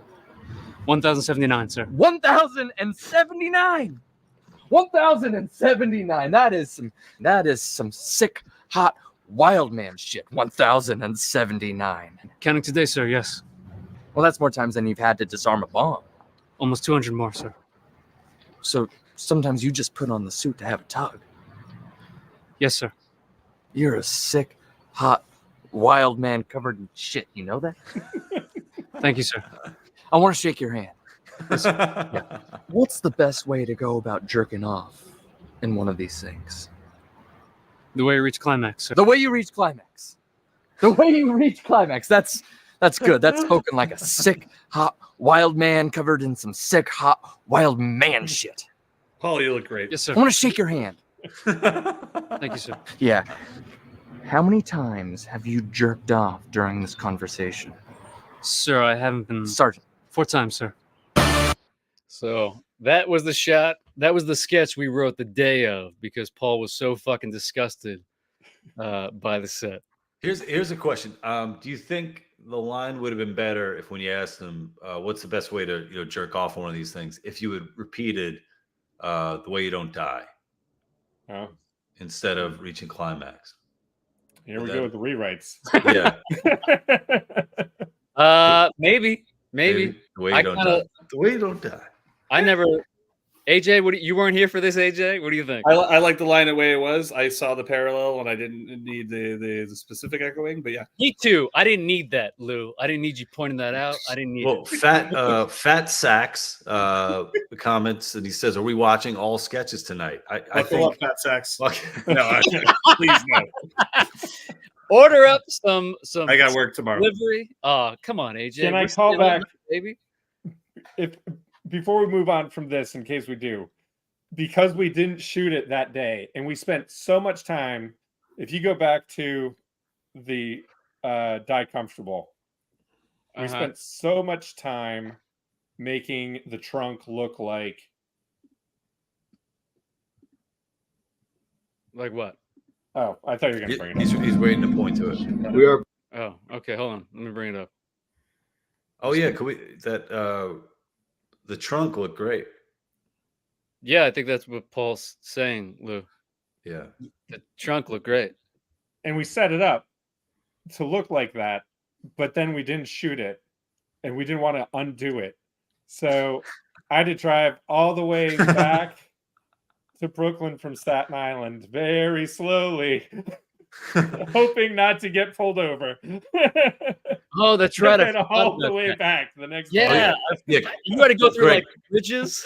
Yeah, can you fast forward to what it looks like in the trunk?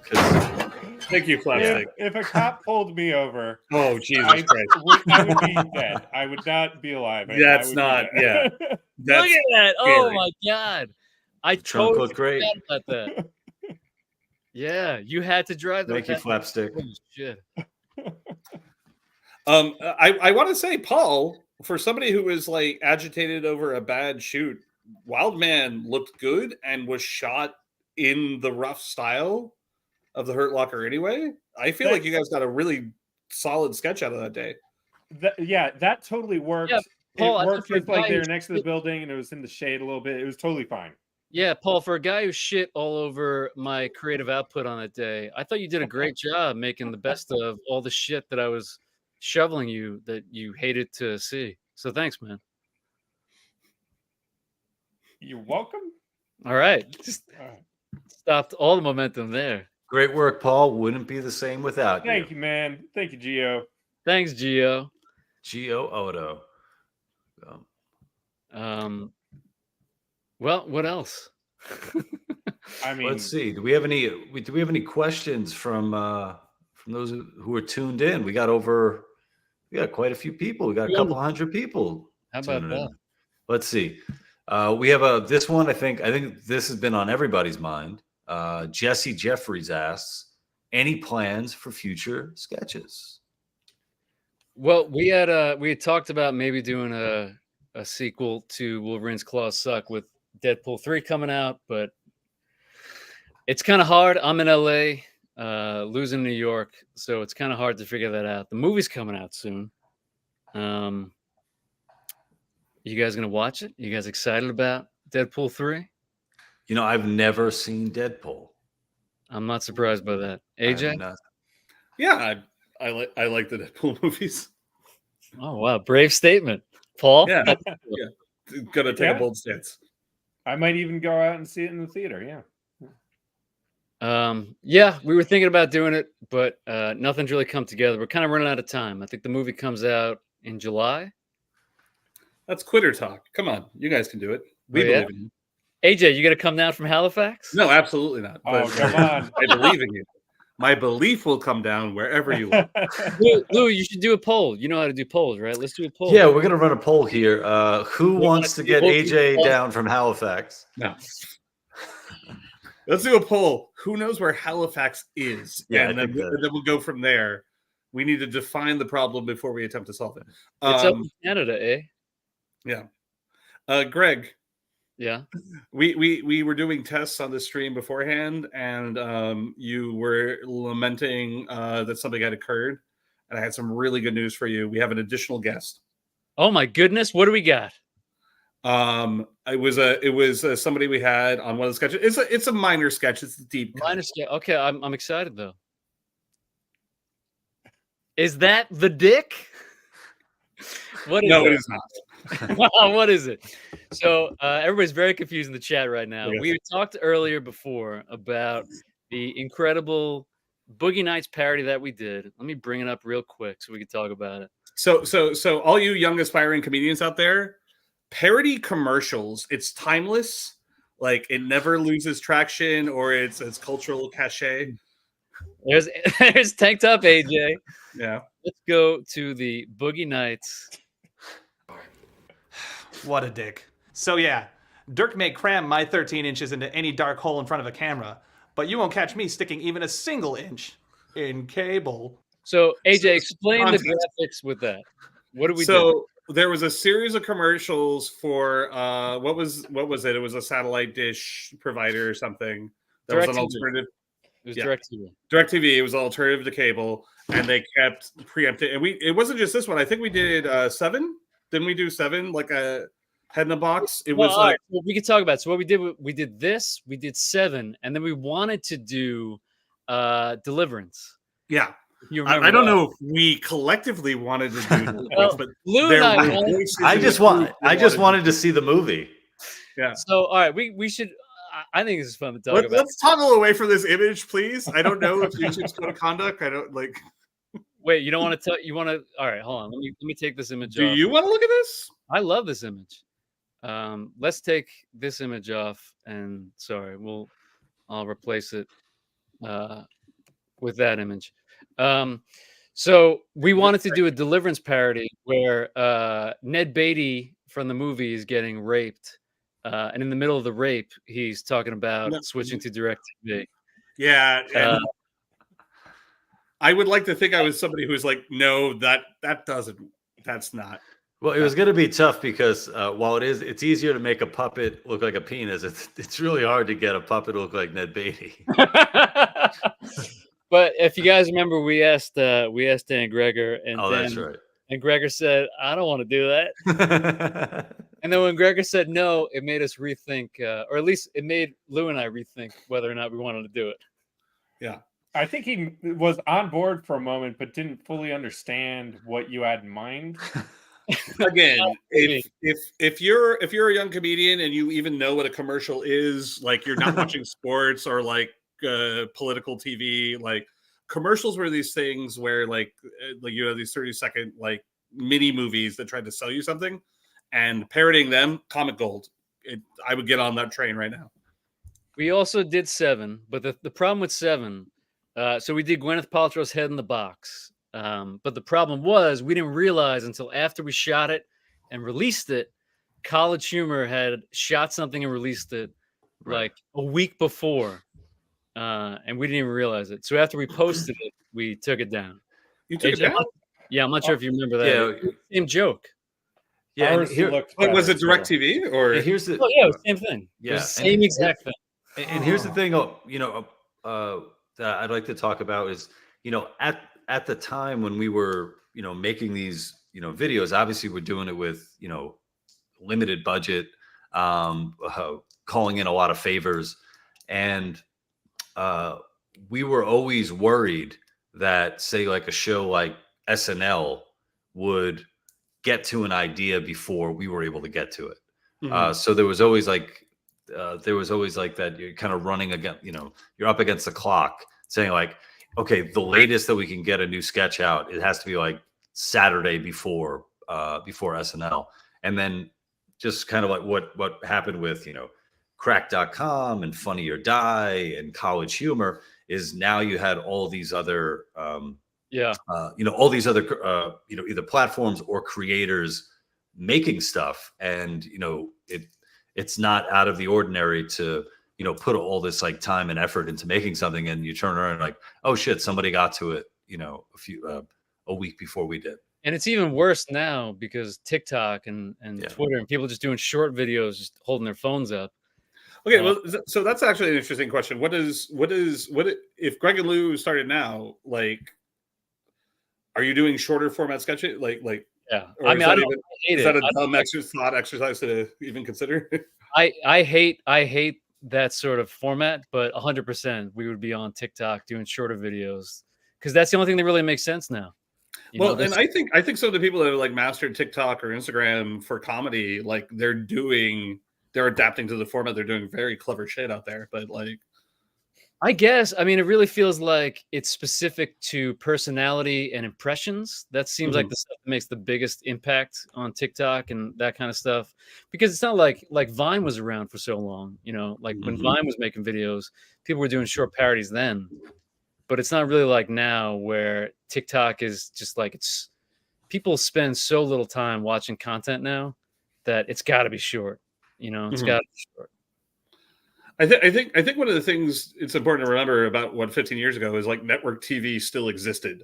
So I think a lot of comedians, their end game was like be on a writing staff, do a show, maybe be a thing. And like now I don't really think that's the trajectory. Like, so this is the 7 video. Yeah. Oh yeah. I thought you said we took it down.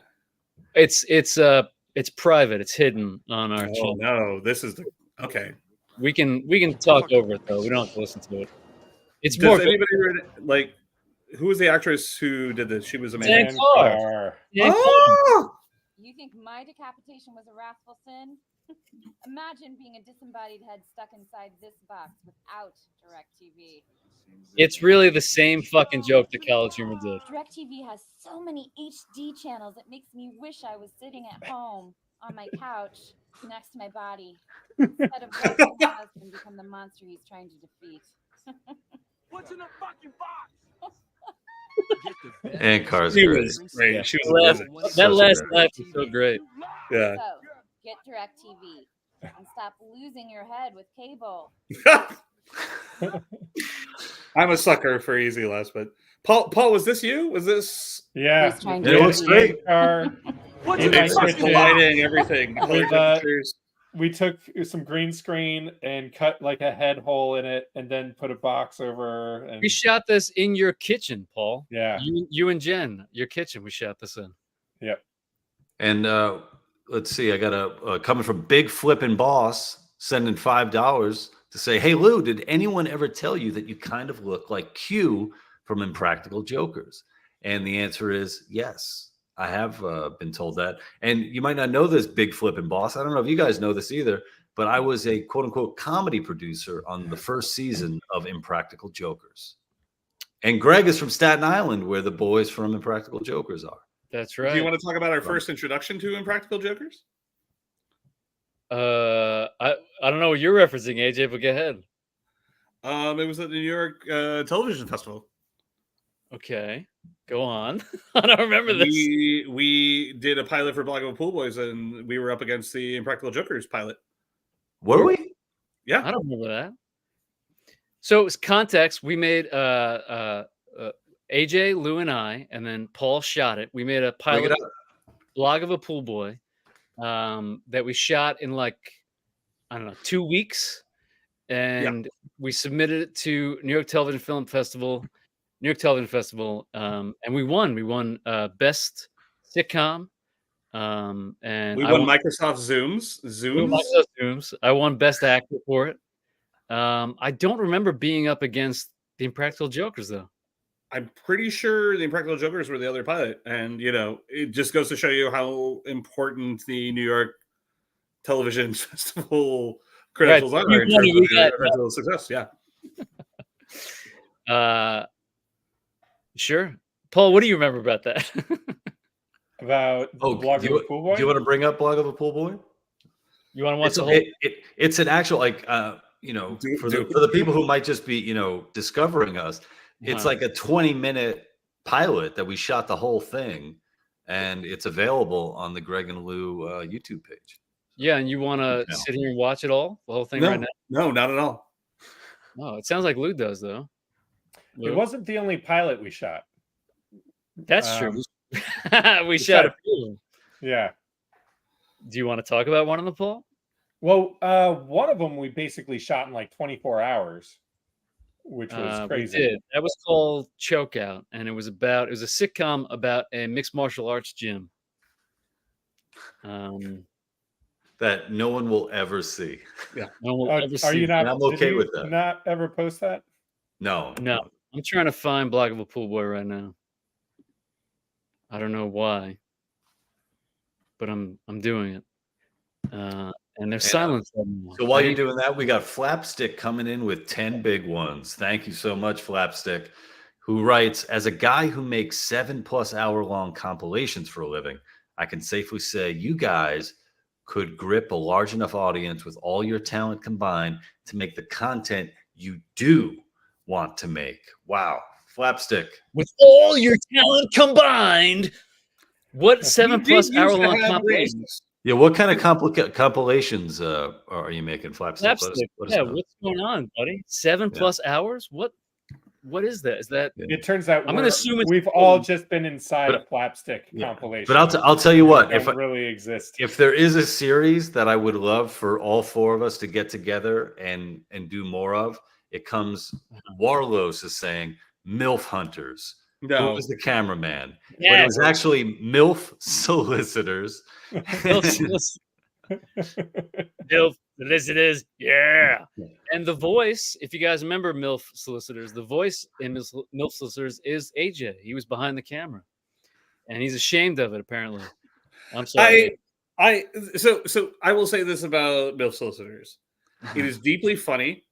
The premise is you're queuing a Bog of a Pool Boy. Let's pick a lane.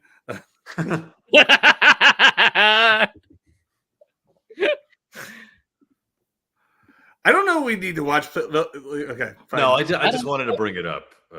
No, yeah. Go ahead, AJ. What were you gonna say? We're just gonna. Play. I'm gonna, because like I like Blog of a Pool Boy, but I was very like there's writing stuff I'm not happy about with it. But MILF Solicitors is interesting because it's like I think you guys had such a funny take on something that was very not understood by me. And we built a universe around it. We did. We had a whole pilot idea too. Yeah. So I think something good to talk about that was the Greg and Lou hallmark, especially back then, was how sad and dark stuff got. And I think MILF Solicitors was one of those things where their lives, on the surface, it's like two guys trying to pick up women. But in the reality, these are two guys who think that the fake porn they watch is real. Yeah. And they've been I think that's hilarious. Yeah. And they think that this works in the real world, and they try it, and it's sad and it's gross and it's awkward. It's sad and it's gross, and I think that I think it works for 15 years ago, and right now it's like these people, whether they're dumb or not, are harassing women like on the street, and it's like deeply we couldn't do it now. Yeah, I don't think you Lou, can do that. How do you feel about your hair? How do you feel about your hair, Lou? Dude, I don't know what's going on there with that hair. What's going on with your hair? It looks like it kind of looks like a suburban mom hair. You were like, honestly, I think the hair really makes the character. Yeah, you were like a nerdy writer, in this one. Like you there's a part of you, Lou, that you're very into literature and intellectual things. Is that me or is that Craig Rowan? That's Craig and Dan Gregor. Wow. But you were, I wrote a character for you that was like all about your headiness, all about your bookishness. And I think your hair really nailed it. Yeah. Wow. Oh yeah, we shot it in a bar. We actually had it on set location. I don't know how we secured it. I If you think guys I was. remember, this bar was my NYU roommate's bar. After he graduated at NYU, he went in on a bar with like 5 of his other friends, and he let us shoot here at like 6 a.m. And I think we shot this scene in like 2 hours with Dan Greger and Craig Rowan. Yeah, look at that. I feel like this is a trip down a lane that I don't know how many people in the viewing audience have watched this. They were all in that bar scene. They were. They were all there. There's You don't need to Actually, no, that's Greg. That's Greg. That's totally Greg right behind them. Oh, in the back right there? That is the back of my head. You're right. Yeah. You think now they're invested, Paul, that they see the back of my head? Yep. They're like, I get it now. All right. Oh yeah, I guess what I would say is like there are, obviously Wolverine has been, our most successful video. But looking back, like we tried to do a lot of stuff. We did, how many different, short web series and, pilots and stuff and spec scripts and whatnot. So a lot of stuff. Yeah. You boys are all right. Was that the whole thing you were trying to say, Lou? That's all I was trying to say. I love my wife. Oh my God. Oh, there we go. About asking if we had personal favorites. Right. Personal favorites. Die Hard for me. I mean, I love Die Hard. Die Hard is the first sketch that we worked with Paul on. We did not know Paul Rondeau before that shoot. Paul, I believe you were recommended to us by Will Hines, right? Was it Will or Eliza? It may have been Eliza, but it may have been Eliza through Will. I forget exactly, but it was like that scene in Ghost, Hasn't seen any Marvel movies, Deadpool movies. But Ghost. Ghost is the movie. That scene in Ghost when Otome, when Sam Wheat, Patrick Swayze goes into Otome Brown's body. That was cool. I get it. Where Sam Wheat. So the first time we worked with Paul was on Die Hard, and I love that sketch because I love Bruce Willis, and I got a chance to be Bruce Willis, and I love Die Hard. So that's easily my favorite. Yeah, 100%. It wasn't the only time you got to be Bruce Willis. That's right. We also did it on She Got Lonely. Should we bring that up as well? I mean, you guys, what are your favorites? Yeah, let's go to Lou. I actually think when it comes to my favorites, I don't know. I don't even think I'm in my favorite one. Oh, what is it? Yeah, I think my favorite one might be a video that we did in Los Angeles called Toxins. And you did that. With Scott Blair. If you guys in the chat know Magic Hugs, Scott Blair from Magic Hugs, he is one of the funniest one of the funniest people that has ever lived. He's an incredibly funny dude. And if you guys have never seen Magic Hugs, go to their YouTube channel, subscribe to them, check out their videos. They don't do stuff anymore, but they have a long list of very funny videos. Yeah. And Lou, do you remember how that sketch came about? Oh yeah, so Greg and I were in LA. We were eating at a restaurant. What was it? Was it like the Counter or something? No, it was Sharky's. It was Sharky's. Sharky's, which is like a Mexican like fast food place. And Greg and I get our food. We're sitting down outside, and then next to us, I think, are like a group of 3 people. And there's a guy who there's a man and a woman talking to this guy, and they're obviously trying to sell him on something. And they're trying to sell him on, I guess, sort of like this holistic blend of some kind of magic pill sort of thing. It was a pill full of herbs and natural supplements. All herbs and natural supplements. Yeah, they were basically hitting every single word, like buzzword that you would see on like an infomercial for for health. And at the time, I was a very, I guess I was a very staunch atheist and rationalist and skeptic, and it was like really pissing me off and irking me. And I said to Greg, I'm going to say something. And I went and Greg's like, just let me finish eating first. So Greg finished eating, and then as we got up to leave, I went over to the table and I said, "Hey man, just so you know, these people are bullshit. Everything they're trying to tell you is bullshit." And hey man, just so you know, these people are bullshit. Yeah. What a great thing to say. Do you remember anything from that time? This is news to AJ and Paul. So I don't know No, how to say this. that's pretty much it. Everything after that point was just the three of them staring at us. And then there was a solid beat, a very comedic beat of silence. And then you walked away, and then I followed you, and that was it. That was it. Yeah. And then from that came this brilliant performance from Scott Blair. And So did we get any polls going in the chat? How are we doing on the polls? No, but we had somebody who saw us in 2005 at UCB, which whoa, here we go. Vapor Vice 84. Saw you guys at UCB around 2005, and you did the Die Hard skit. It was intercut with other skits for Greg's bachelor party. Gorilla coming out of the cake. I still remember dying laughing when the monkey jumped out of the giant wedding cake. Holy shit, you were there, man. Nice, I appreciate that, dude. Yeah, that was the first. That was the next big thing. No, it was Greg's surprise party.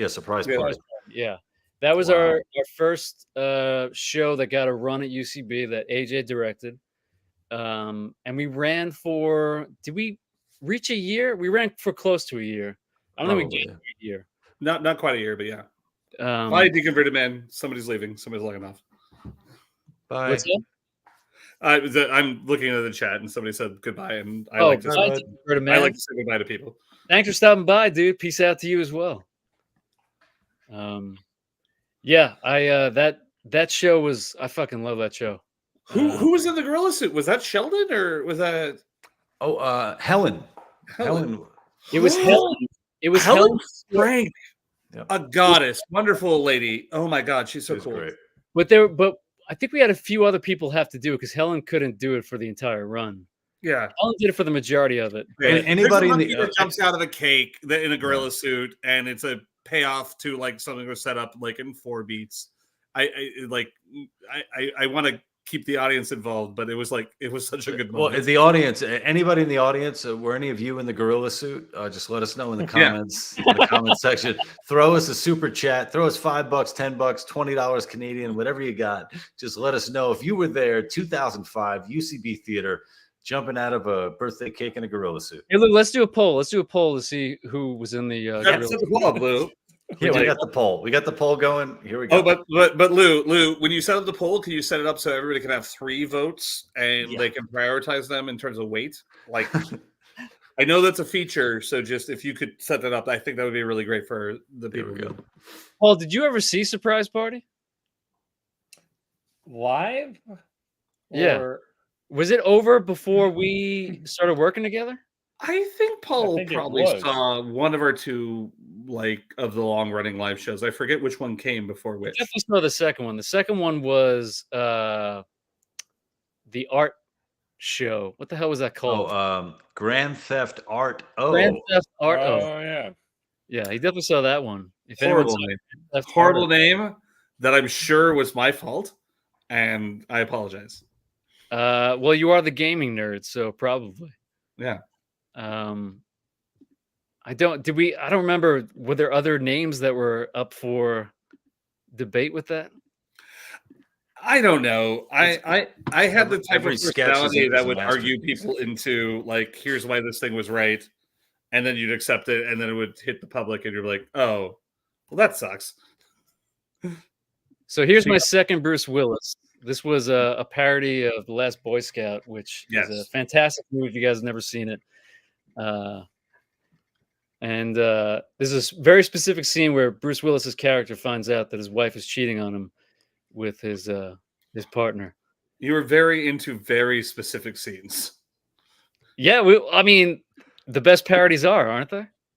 Absolutely. Really? I don't believe you anymore. The best commercials, right? Are Yeah. very specific. Yeah. And timeless.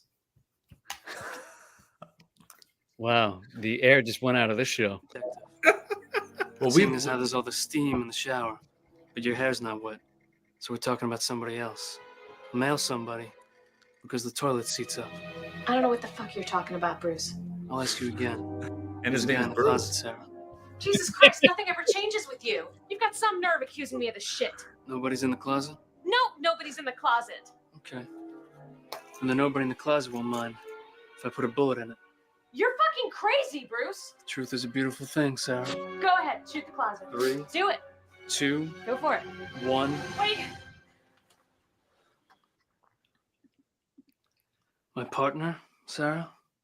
Oh, I'm in this. Sorry, Bruce. That is you. Hey, Lou, let's do a quick poll in the chat. Who's seen The Last Boy Scout?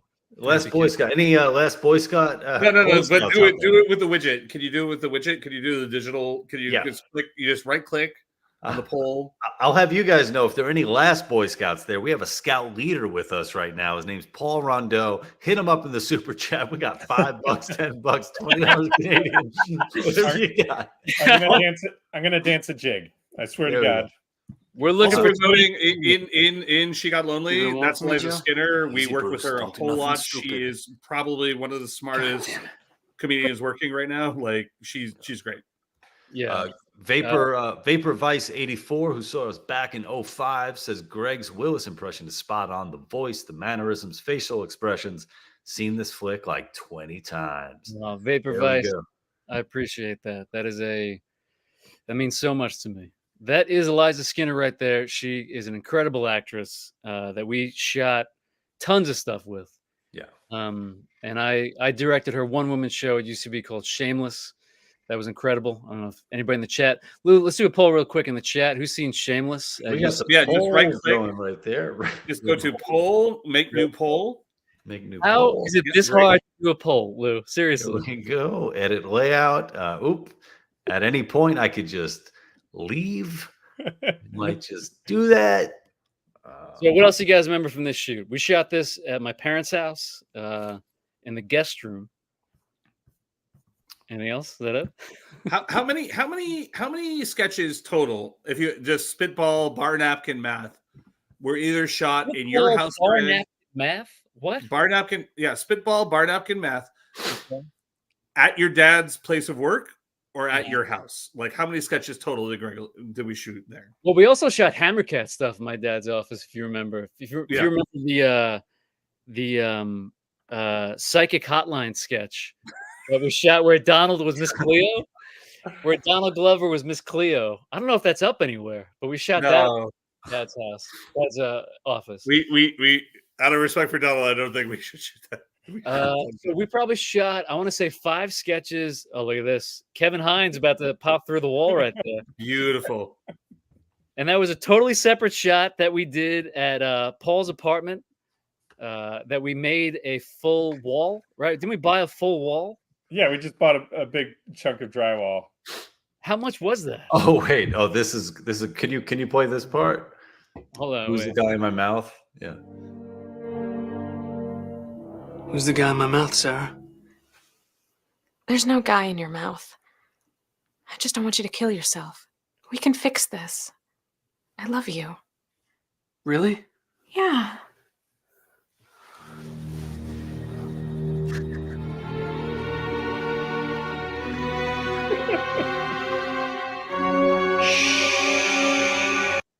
So, Paul, when you were making the explosion in Hurt Locker, did you ever think you could achieve this level? Where does this rank, Paul? Where does this rank? It frustrates me that your mouth goes out of focus as I'm zooming in on it, and then also that I failed to blur him accordingly when that happened. But otherwise, Is that Louis? Is his name Louis? Louis Perlman, right? Wasn't it Louis Perlman? Yes, that's I lived with Louis Perlman for several years. Like we were roommates. He was really tiny. Yeah, like he fit in Greg's mouth. We kept saying, "Why are we paying equal rent when I live in a shoebox and you live in rooms?" I live in Louis the house. Pearlman is a darling individual. He's wonderful. He's like, I really shouldn't be paying anything considering I live in this man's mouth, and at any point he could just swallow me. Louis was very nice to do that for us. Yeah. And so was Kevin Hines, who just punched his way out of a drywall. What else? Convincingly, like very committed to it. Yeah. What else do you remember about this, Paul? Anything? Boy. I really like the way it overall, the look of it. I felt like the scene, the original scene was so moody, and I felt like we did a pretty good job of going after that mood. Yeah, you know what shot I hate? I hate, and we had to do it, I guess, because we had to stay. I don't love that. Yeah, I know. Yeah, that shot. But we had to stay. What's wrong with it? Just the lighting, and it just feels flat. Yeah, it's like. But we had to stay in it because of this thing right here. Yeah. So I mean, I get it. Also, you're missing teeth. There's literally teeth missing from your mouth. Well, I got a lot of cavities. I got a human being living. Oh, one thing I want to. You guys all know this, Greg, AJ, and Paul, but I don't think the audience knows this. Is that I have a terrible memory. So a lot of the stuff that my fellow collaborators are talking about, I don't remember, and my memory is so bad that there's actually an entire sketch that I don't remember shooting. And Greg, we're probably like a couple of years ago, had to remind me of it and sent it to me. And when he sent it to me, I thought I had like early onset dementia going on because I'm like, I don't remember this happening at all. So AJ, Lou, I wish we could throw to it since you set it up so nicely, but I don't think we have it. AJ, do you remember the sketch that we shot when you were living in Paul's old apartment? You were there, and it was you showing an apartment to me. You don't have it. If you had tossed it to me to say what was my favorite sketch, I think that was it. I think it might be this. That was your favorite sketch? Do you have it somewhere on like a computer?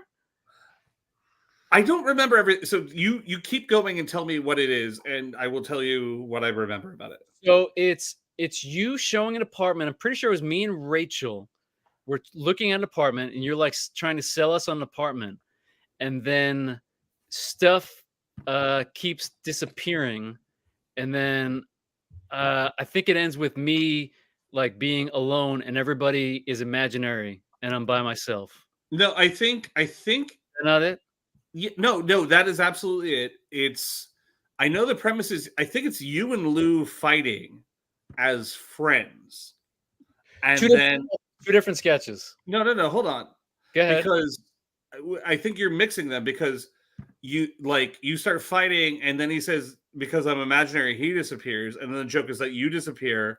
And then somebody is a realtor, leads people into the apartment and says, so here's the apartment. And they're like, ooh, because Miriam is one of them. My wife is one of them. Then he says, I got to get myself real clients. And then it's you and Miriam, and you disappear at the same time. And she's still just like, ooh, and looking around. And you're like, we'll take it. But you're disappearing. You're not real. Like, yes, that's my favorite sketch. 100%. You remember how the sketch ends? Yes. How? I remember how it ends. I think it was a very mundane buddy roommate sketch. I think it might have actually been part of like an initial pilot that you guys were like tossing around about Greg and Lou are roommates and isn't that funny sort of thing. It wasn't. It was just a very basic back and forth dialogue that I had that went nowhere. But the end of it was because it's Miriam, it's my wife, and you and her going, ooh. All right, you know what? We're gonna Go ahead, sorry. Hold on. We're gonna get back to that in a second, AJ. I just want to understand. Since Big Flippin' Boss brought this up, let's track everything that happened. Let's track everything that happened in this bedroom before I walk in. So Lou had to get inside the closet, right? Paul had to crawl back onto the bed. And then Kevin Hines had to make an entire wall and crawl into the wall before I got in there. And then at some point, Louis jumped inside my mouth. all this stuff happened in the seconds before I walked into the bedroom. AJ, so what I remember though is the end of the sketch is you saying, "I got to get real clients," and then you boop yourself on the nose and then disappear. Yeah, well, that's first of all, the clients disappear, and somebody, I think it was you, goes, we'll take it, but you're not real anymore. No, that was no. You know who that was? Paul. That was David Sheridan. Oh, I'm pretty sure we got David there for that. Yes, you're right, 100%. It was David Sheridan. Now I gotta find this fucking so funny. Yeah. Nobody watching this is enjoying. But it was this joke that nothing was real and things kept fading away, and this realtor at the back end was like trying to justify it, and then everything kept being not real. And it was just, it was. I wish we had a copy of it because it was like it was a funny thing, but it was also one of the only times that my wife was like on screen, and she's just very deadpan funny. Like her ooh. We very still funny. The whole thing was it was so insane that I feel like there was no way to. I forget why we didn't end up posting it. It was just. I also love Miriam's work in Unborn Ultimatum.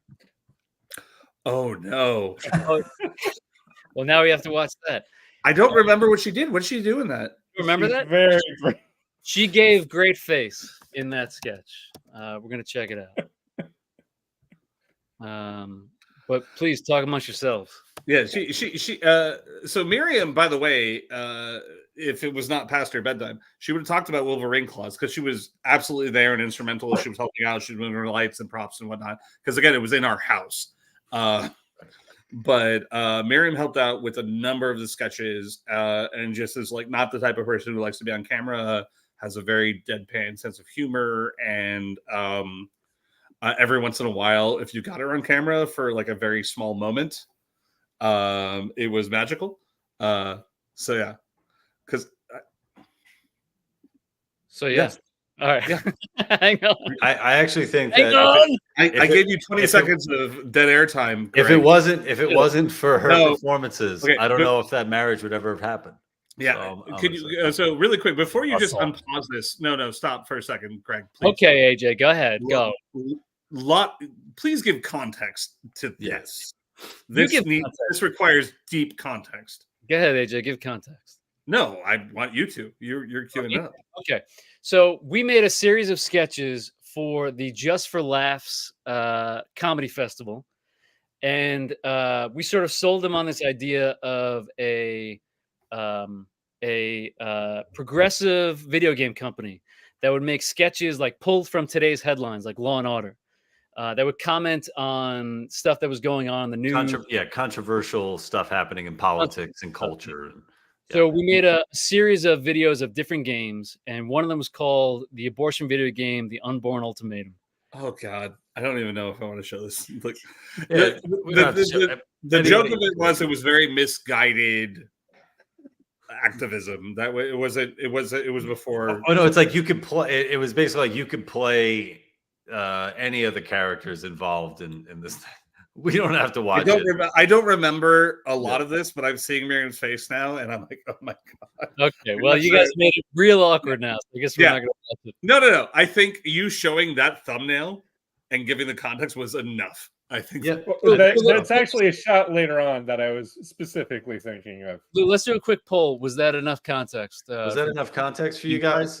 Big flipping boss said we can handle it. He can handle. That's enough context. Yeah. No. Big flipping boss, I've been on your side the entire time. Let's not do this. I really want to know why we can't do a fucking poll, Lou. Why can't we do a fucking poll? Yeah, so if you right click on options, Lou, if you just go into options. Oh yeah, I'm clicking on Ooh, it. AT&T Basement Bar. Yeah. Javier was actually our second sketch that That's I right. shot with you guys. Yeah. So by the way, we said what you glanced into what my favorite sketch was. My second favorite sketch is something I've seen in the chat a lot, which was trick shots. And I think there's a decent amount to talk about trick shots. And I think, I think a lot of people are wondering who did the effects for those videos. Oh, and Paul, do you want to talk about the effects for trick shots? Because he's I in feel this like room right now.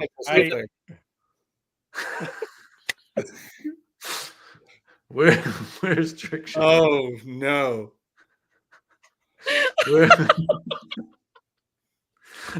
Where's Trick Shot? All right, I'm sorry. What are we talking about? Trick shot. Hey, Paul, is that the shot you were talking about, Paul? I don't know It why. was. That Okay, I'm sorry. I'll get trick Gets me. shots. We got Duke of Earl, Javier, AT&T Basement Ball, Andy H. He's got some favorites. Damn, extend while I get trick shots. Yeah, trick shots. That was all you, right, AJ? Trick shots was 100% me, and I think it's important to know.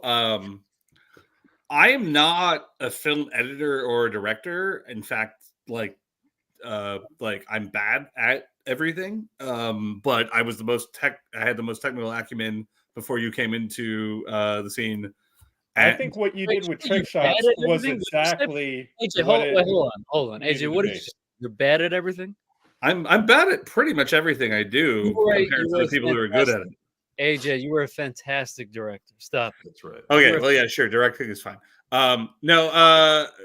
Trick shots was kind of my moment to shine, because it's like I knew Final Cut Pro, I knew Flash, and I was able to do things exactly the right level of bad that made them funny. And there were times in which I was trying to make things better, where you're like, that's less funny. I'm gonna let Greg have the time to cue this up, but the premise of this joke is that he's doing trick shots and people are accusing him of the shots being bad, and obviously they're just completely faked. Yeah, you guys ready to see it? Absolutely. Lou makes a character here out of this bit that is just like out of this world. Yeah. All right. So you guys want to see it? Yeah. Yep. Okay. Fetus in the womb. No, fuck you. So, oh god, I did not remember this thing existed until the thing, and now I'm like questioning my life choices. Thank you. I'm sorry. All right, here we go. Trick shots. 4-3. That's how old this is. So, all right, but also more context. We did this because at this time is when these videos were actually. This is before TikTok, before Instagram, before you had these videos going viral all the time about trick shots. Before, what is that famous trick shot group that like built an entire empire on it? Oh shit! I know the Harlem Globetrotters. No, like an entire empire. I'm gonna. If I make any guess and it's wrong, I sound old, but it's like Trick Jake or Trick Eddie or something. No, you're old. I'm 45 years old. Tricks toe. Dude Perfect. Oh, they got it. Flapstick got it. Dude Perfect. Exactly. Dude Perfect. Yes, Flapstick. So this was before Dude Perfect. It was when actual like world star hip hop type of random websites had these videos go viral about trick shots. And in the comments, everybody would be like, "Oh, it's fake. That's not real. That's not fake. Oh, that's fake." So this is a parody of that. License free, baby. You know, a lot of people tell me my trick shots are fake. I say people are just jealous of my game.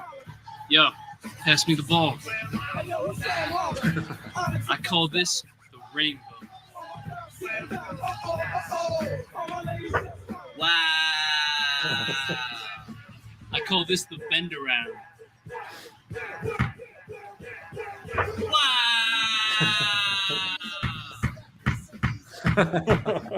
I call this the long bomb.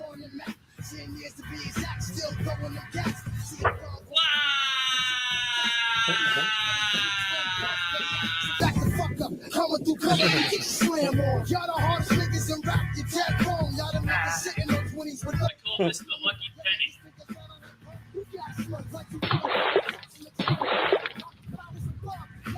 Wow. I call this the egg drop.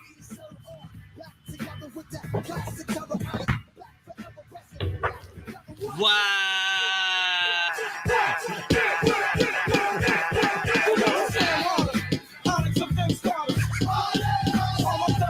I call this the pinball wizard.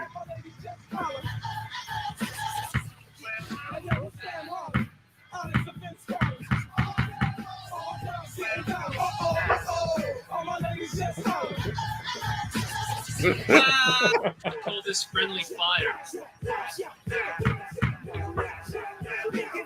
Wow.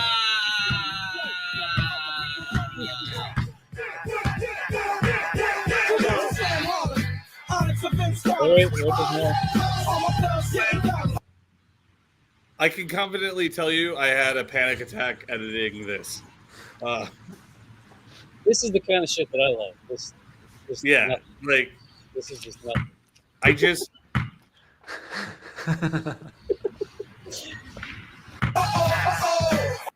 Does get it, this AJ. not have Avatar: The Last Airbender? No, that's the dunks. That's the dunk one. Yeah. We made. yeah, we This did a is a second one. trilogy. We made 3 of these. Did we make 3?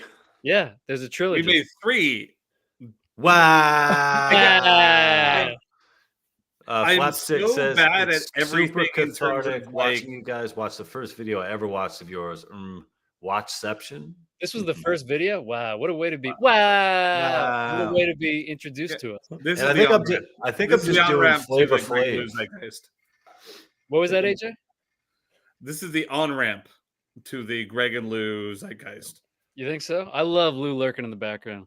The dunk one, I believe, is the one that has Avatar. But AJ, what did you want to say about these graphics? I think they're perfect in hindsight.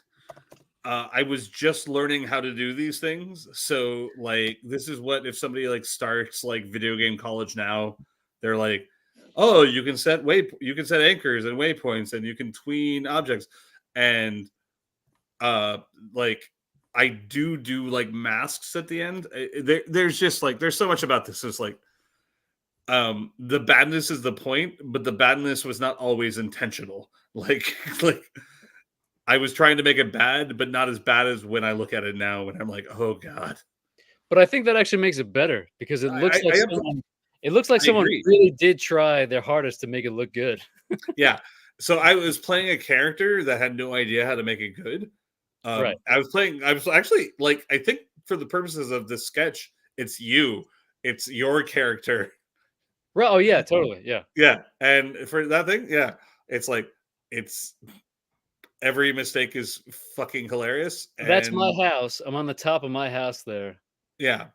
But I'm also in the editing bay, like figuring out like how am I like with the later stuff that's really fun, or this hacky sack thing. Lou which was lurking back there in the nightmare. garbage that I loved putting. We did those 3 things on the other video too, just finding a weird place for Lou to stand. Mm-hmm. Yeah, that's the better comedy right now is like wherever Lou needs to be to cap it. Like those are the things that you guys are so smart about, I think. Lou, what do you remember about this, Lou? How do you feel about it? I don't remember this. Do you really remember it? I mean, I know the video, but I don't necessarily remember being there. Are you serious? Yeah. What the fuck?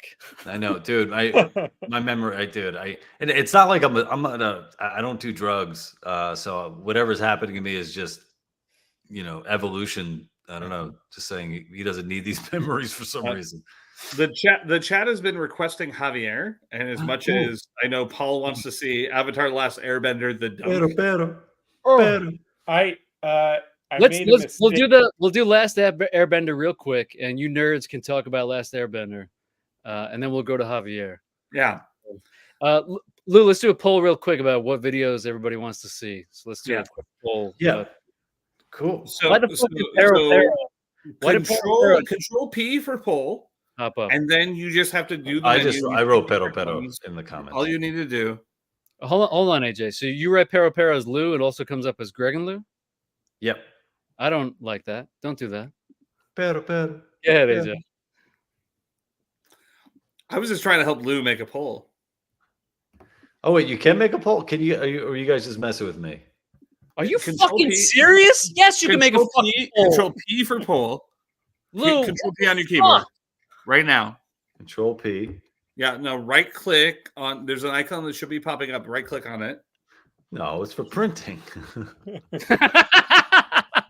I almost printed this whole thing. That would have taken forever. You don't have enough pages for that. Yeah. And I'm gonna have to flip them so that you guys move? No way. Okay, but for real, click on the settings bar. For real though, Lou. For real. No, I'm still fucking with you. I have no idea how to make Hotkeys. I got AJ, hotkeys. come on, man. I'm getting it from both ends. Paul, do you know how to do it? No. I think You are people in the fucking chat voting. need to vote how to make a poll. I Yeah, think you get a that's- poll. It's interesting watching the view count go down, but then magically come back up. Like they came back. Like, have they figured out the poll thing yet? No. Yeah, they're coming back for the poll. They're waiting. I'm telling you guys, the chat wants the poll. That's why they're here. Vote for democracy if you want democracy. Whoa. All right, so Avatar, I think, is the last one. No, it's not the last. Oh, there it is. I got it. All right. Oh, this is the dumbest. Here you go, nerds. This is for you nerds out there. This is for all you nerds out there. Oh, wait. All right, I'll do it from here. Lou, did you get the poll? Where is it? You fucking. All right, hang on. Here we go. See, I don't have admin privileges, but I kind of want to set up a poll just to like clown on Lou. What the fuck is? Oh, because I had no idea how to key out green screen. I call this the Superman.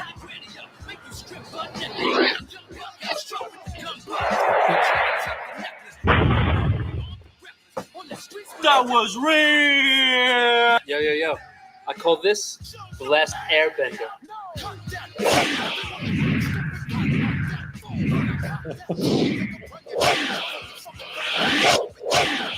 How do you gonna call that fake? Okay, so Avatar's my favorite cartoon. Yes, nerds. What? all I'm saying is that it was harder to key out green screen 15 years ago. That's all I'll say. Look at this shit. Look at this shit. Yeah. Yeah, look at that. And So I know we it was shot supposed this. to be bad. This was AJ directing me in my parents' basement to crouch on top of what is an Squat like a imaginary frog, yeah. And now you're telling me it's not good? What did I do it Oh for? no, it's perfect. It's perfect. You spin away out of the frame like some bad like Super Nintendo game, like your Bowser, like just.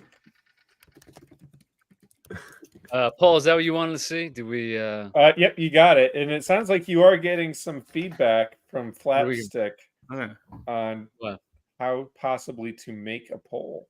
We know how to make a poll now. What do we got? No. Okay, just at Lou. If you could at Lou on this, if you. Clark says you Flapstick. guys keep promising these dank polls and not delivering, and I agree, Clark. I'm sorry, we're letting you down. Yeah, And, Flapstick. Like your help is welcome. Please direct it straight to the Lou Perez. Thank you. Thank you, Dank Stick. No, Flapstick. Come on. Oh, sorry. The green glow makes it better. I agree, Alex. All right, what are we going to next? What do we want to see next? They wanted Javier. Oh, Javier, right? Yeah, there are a lot of Javiers. Pero. So Javier, Got some Lou, do you want to Russian talk about Javier? No, he can say nothing until he makes a poll. I think that's a rule. Oh, he's not allowed to say anything. He's given. Lou is the under strict instructions. restriction. I gotta research this poll. Lou, what are you doing right now, Lou? Looking Lou, what for are you the doing right poll. now? I heard you typing. No, you're not. What were you doing? Be honest. I don't know what I was doing. I don't remember. Be honest, Lou. What were you doing? Let's see. Hold on. If you go to the Come bottom on. of the chat menu, you will be able to tap an icon that probably looks like a graph, and that it should say "Create a poll." Okay. We're using StreamYard. Oh, hold on. Maybe I can make a poll. I don't have admin privileges. No, I can't make a poll. Wow, look at that. Noah says, I think my favorite video was the Kirby Puckett vid. I love the Kirby Puckett vid. I love all the World Series memories sketches. I was the driving force behind that stuff. And I thought Lou played a great idiot in that sketch. Love it. Greg, I will tell you, the only thing I did that I think if I was like a new comedian putting it in my packet right now would be the endless game, whatever that endless game one was. Yeah, that one's great. I stand by that. Like I stand by the writing of the sketch, which like you absolutely like we're like, that term works, that term doesn't. Or did Mhm. you end up just writing that sketch for me because like I had it? And Probably. I feel like we've think batted you that back guys- and forth. I remember you guys all writing stuff, and then like I just tossed in whatever baseball terms you guys didn't know. Yeah, which was like 60% of the sketch. How in the fuck did I lose for another bet? Wow, look at Andy with the direct quote. Huh? I would love to play that. I think I might. Do I have that? Hang Well, on. we're doing Javier. We're doing Javier. Oh, Javier. Okay, I'm sorry. Come on. Javier. We got a lot of love coming in. Look at that. We Thieves got is a good 200 short. videos we got to get through. Hold on. Here we go. Latifa con la escoba. Lou, do you want to set up Javier, Lou? Yeah, how did it came about? I think we were it was with the larger group, the Hammer Cats, and I think it was a scene, either a scene or just like out of nowhere. I said something like, I want to organize my closet, but I don't want to pay for it, or something like that. And then that just turned into like a character.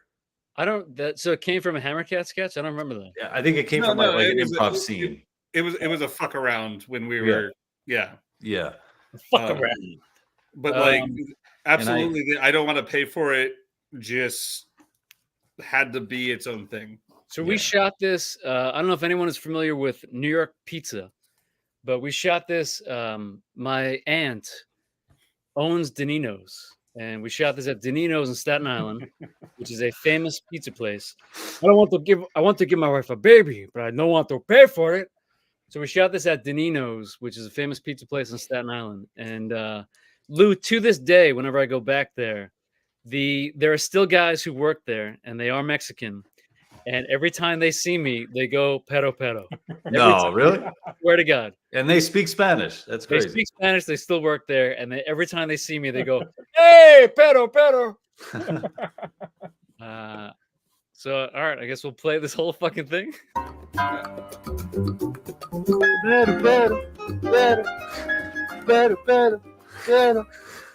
Lou, where are you supposed to be from? No fucking Hey. What is it? I don't know, I is it assumed Cuban? it was Argentina. I assumed you were like, Lou, where does this person exist? Yeah. Oh, fuck. I thought you were drawing the from like a original- family member or like a cultural experience. I think my dad.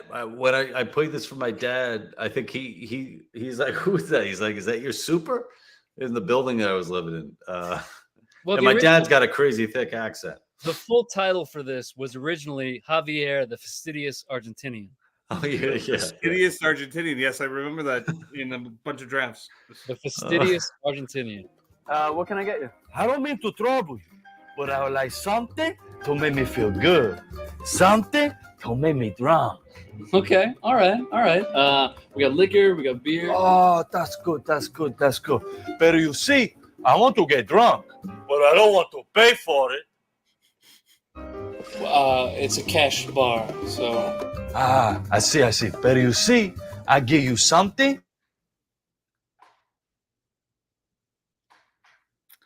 Are we pausing for comment? Oh no, Greg's screen Oh, is Greg's frozen. Greg's gone. Okay, so here's the thing. Not so long I want to cut it, but I don't want to. Am I still here? Yeah, you were gone for a second. Did I drop out? Are we still? Yeah, absolutely, and the video did too. But let's keep going. Let's roll. You're back. Well, one thing I wanted to talk about was the fact that we were playing with inside baseball comedy stuff. One of the things we were playing with here for the first time, I feel like, was the dropout of music in a video, right? Mhm. So, like that first setup of when Javier says his thing. I want to get drunk, but I don't want to pay for it. Right. Yeah. Well, And I think it's important. It's important to know this was like we ran this stage sketch for like Right, it was probably staged. 2 years before. Yeah, this. Lou, when I introduced you and said, "Do you want to set this up?" You probably should have said that. Yeah. Apparently we did this on stage. I don't remember that. You don't remember it, do you? No. Yeah, this is a staple. We ran this probably for like 6 months before we did the surprise party show, and then for that full year run. So yeah, we ran the sketch for a long time. Yeah, but it's interesting because it's like I think like live shows like SNL have the same problem. It's like but we had the opposite version of it, which was like we had something that worked very well live, and we had to figure out how to get it to film. And what I love about seeing in the chat is like people are like, okay, this was our version of it, and we love it. And I was like, I think you guys did a great job of this. It's a cash bar, so. Ah, I see. But you see, I give you something better than money. I give you a story. Well, it's not better than money. One time in my country, a barber lived up the road. Who are you talking to? And my hair was so long. How long you asked? I did not ask. So long I want to cut it, but I don't want to pay for it. So I tell the barber a story. One time, there was a man who had no shoes. And all the people punched his toes. But one day, a witch, the guy with the broom, gave his shoes. I don't understand. It's somebody in Spanish. So did the barber give you a free haircut after that, or? No, but he let me take all the hair and bring it back to my home. I make a soup. You made a soup out of hair? It's somebody in Spanish. Perez, I can't give you a beer for a story, so. Oh, that's okay. Pero. One time in my country, I want to give my wife a baby, but I don't want to pay for it. So I tell my wife a story. One time, there was a little bird who lost all his feathers, and he need to take a blanket to keep himself warm. Pero one day, a little boy say, "That's my blanket." But the government no believe him. So did that story get your wife pregnant? No, but I tell her, either you take it in there or you take it in the mouth. She take it in the mouth.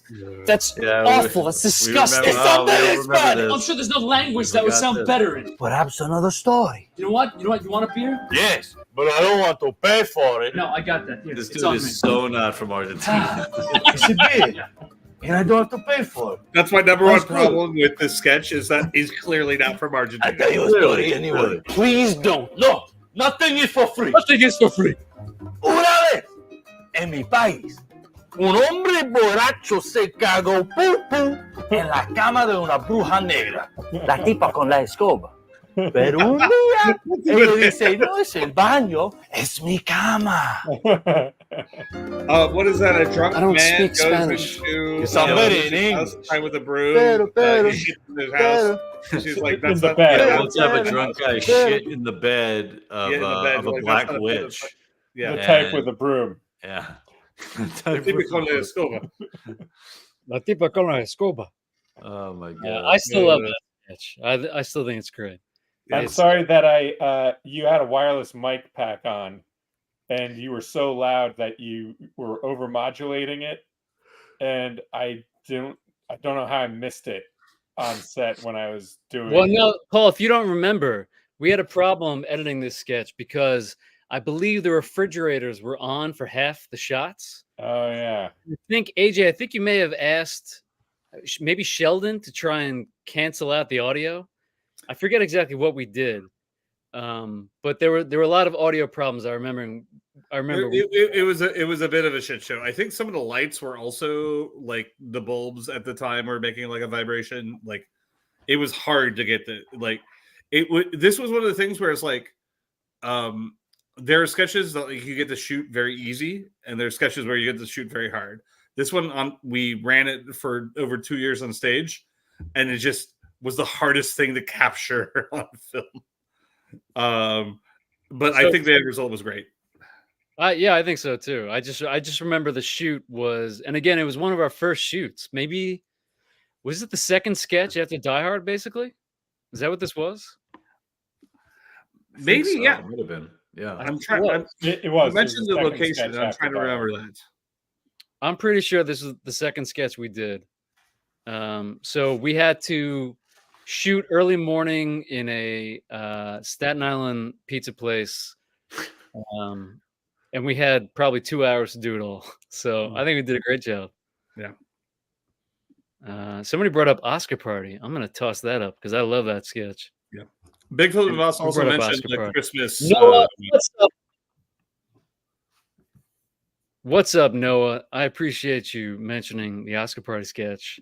I'm gonna see if I can find the look. the haunting look that I give Eliza Skinner. Again, this is an Eliza Skinner sketch. So I actually wrote this sketch with Eliza. After I first moved out to LA, I wrote this with Eliza. Ton of great people in the sketch. Greg Tuvalesko.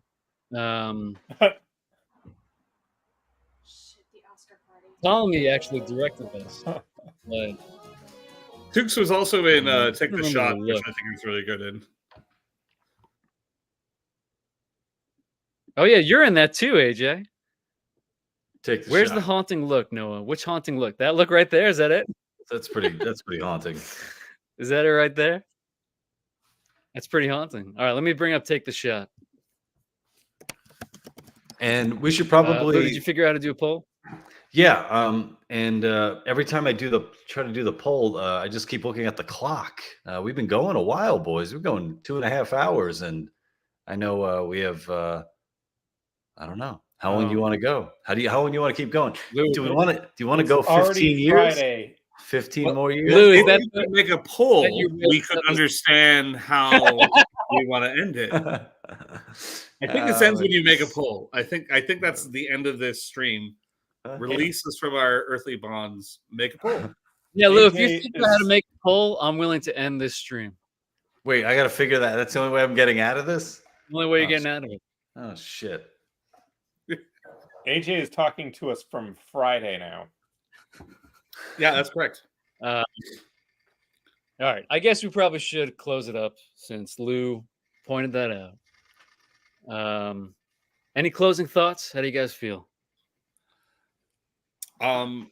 Wolverine's Law Sucks was a intense, like, rapid fire thing that happened, and that felt really good when it was done, and I'm very proud of it. Like you have sketches that you kind of feel weird about, and some that you feel great about, and some you're like, oh, I wish that worked. But this one was like the perfect thing of like Paul's wizardry, you guys' chemistry, the concept, the writing. Like, I felt really good about it, and it's like, yeah, I think it's at 19 million views or something. Yeah, I was hoping that we would get to 20 million tonight, but I don't know if we could do it. Oh yeah, no, this is going to put it That's over. where the super chat comes in. Listen, Yeah, all I you super believe- chatters out there, Yeah, throw us $5, absolutely. throw us 10, throw us 20 Canadian, whatever it takes. We're getting to 20 To million the tonight. moon. But yeah, no, it's things like that. I was like, couldn't be happier. It was great collaborating with you guys. I'm very happy. I hope it was fun and not fun because it was 90 degrees, right? But like something gratifying about working so hard for something and just trying to piece it together so quickly and having it be great, and you guys are great. And Paul, you're amazing. And yeah, I'm happy something jumped off the page and had such a profound effect. Paul, what do you think? Yeah, I remember you sent me the script, and I just wrote back telling you how much I loved it, like specifically saying that. And I don't often say that I love a script, but I was really excited to try to make that work. So I don't know what the time versus the budget on that was like. Some of the things that I was trying to figure out ahead of time, it's like that was definitely a labor of love beyond a lot of the other projects that we worked on. And I'm happy that it, got seen almost 20 million times. Yeah, I want to thank everybody who's in the chat tonight, all you guys who've been here tonight and through the years. All the subscribers, I want to thank all you guys because none of this would have amounted to anything if it wasn't for you guys. AJ, I agree with everything you said. 15 years later, that video still lives strong. So whatever we went through that night was worth it. Lou, how you feeling? Yeah, so just going to the super chats right now. Retro Cheetah 81 throwing a fin our way. Let's do it again sometime. And Big Flippin' Boss, always flipping, always the boss. Here's one more super. It was awesome seeing you guys again, and the two geniuses behind the scenes as well. You guys are all awesome. And Thanks, you know, boss. and I will say so. For those of you watching who might not know, I wrote a book called "That Joke Isn't Funny Anymore," and it was an opportunity for me to look back on 20 years of doing comedy, and those years of doing comedy, the guys that you're seeing on your screen right now, without them, I wouldn't be doing comedy. Greg, AJ, Paul, and I'm really proud of that video. I'm proud of the work that we did, and the idea of let's do it again sometime. I'm really just so happy that we were able to find the time to get together, even if it was on screens, and talk about it, because it really was a very special time. And I'm so happy that and fortunate that I got to spend it with these three guys. So that's something that just means so much to me. And thank you guys for that. Yeah. It's incredible to make something that people actually gave a shit about. Comedy is nothing if nobody's laughing at it. So thank you guys. I guess that's it. Is everybody's screens the same, where I'm in the lower right, Paul's in the lower left, Greg is in the upper left, and Lou is in the upper right? Is everybody's the same way? I think so. Yeah. Okay, well, we can all just stab each other. Oh, sorry. Stab each other with our claws, with our Wolverine claws at the same time. This is a terrible idea. No, it's a terrible idea. I abandoned the concept. Why would you do this, AJ? No, that was horrible. Lou. Okay, now I'm gonna stab Paul right there. I'm coming for you right there. Nope. I can't even get that angle right. That doesn't make any sense. Why can't I get that angle? Okay, well, this is ended predictably, and I'm sorry. My idea was no, AJ. This is just as awkward as I would have hoped this would end. So thank you guys for being here. Did you, Big Flipping Boss? Did you hit Brain? All right, that's great, perfect. That's the final awkward beat to end it on. All right, guys. Who knows? We might do this again. Stay tuned. You never know. Have a great night. Thank you all for being here. Adios. Good night, guys.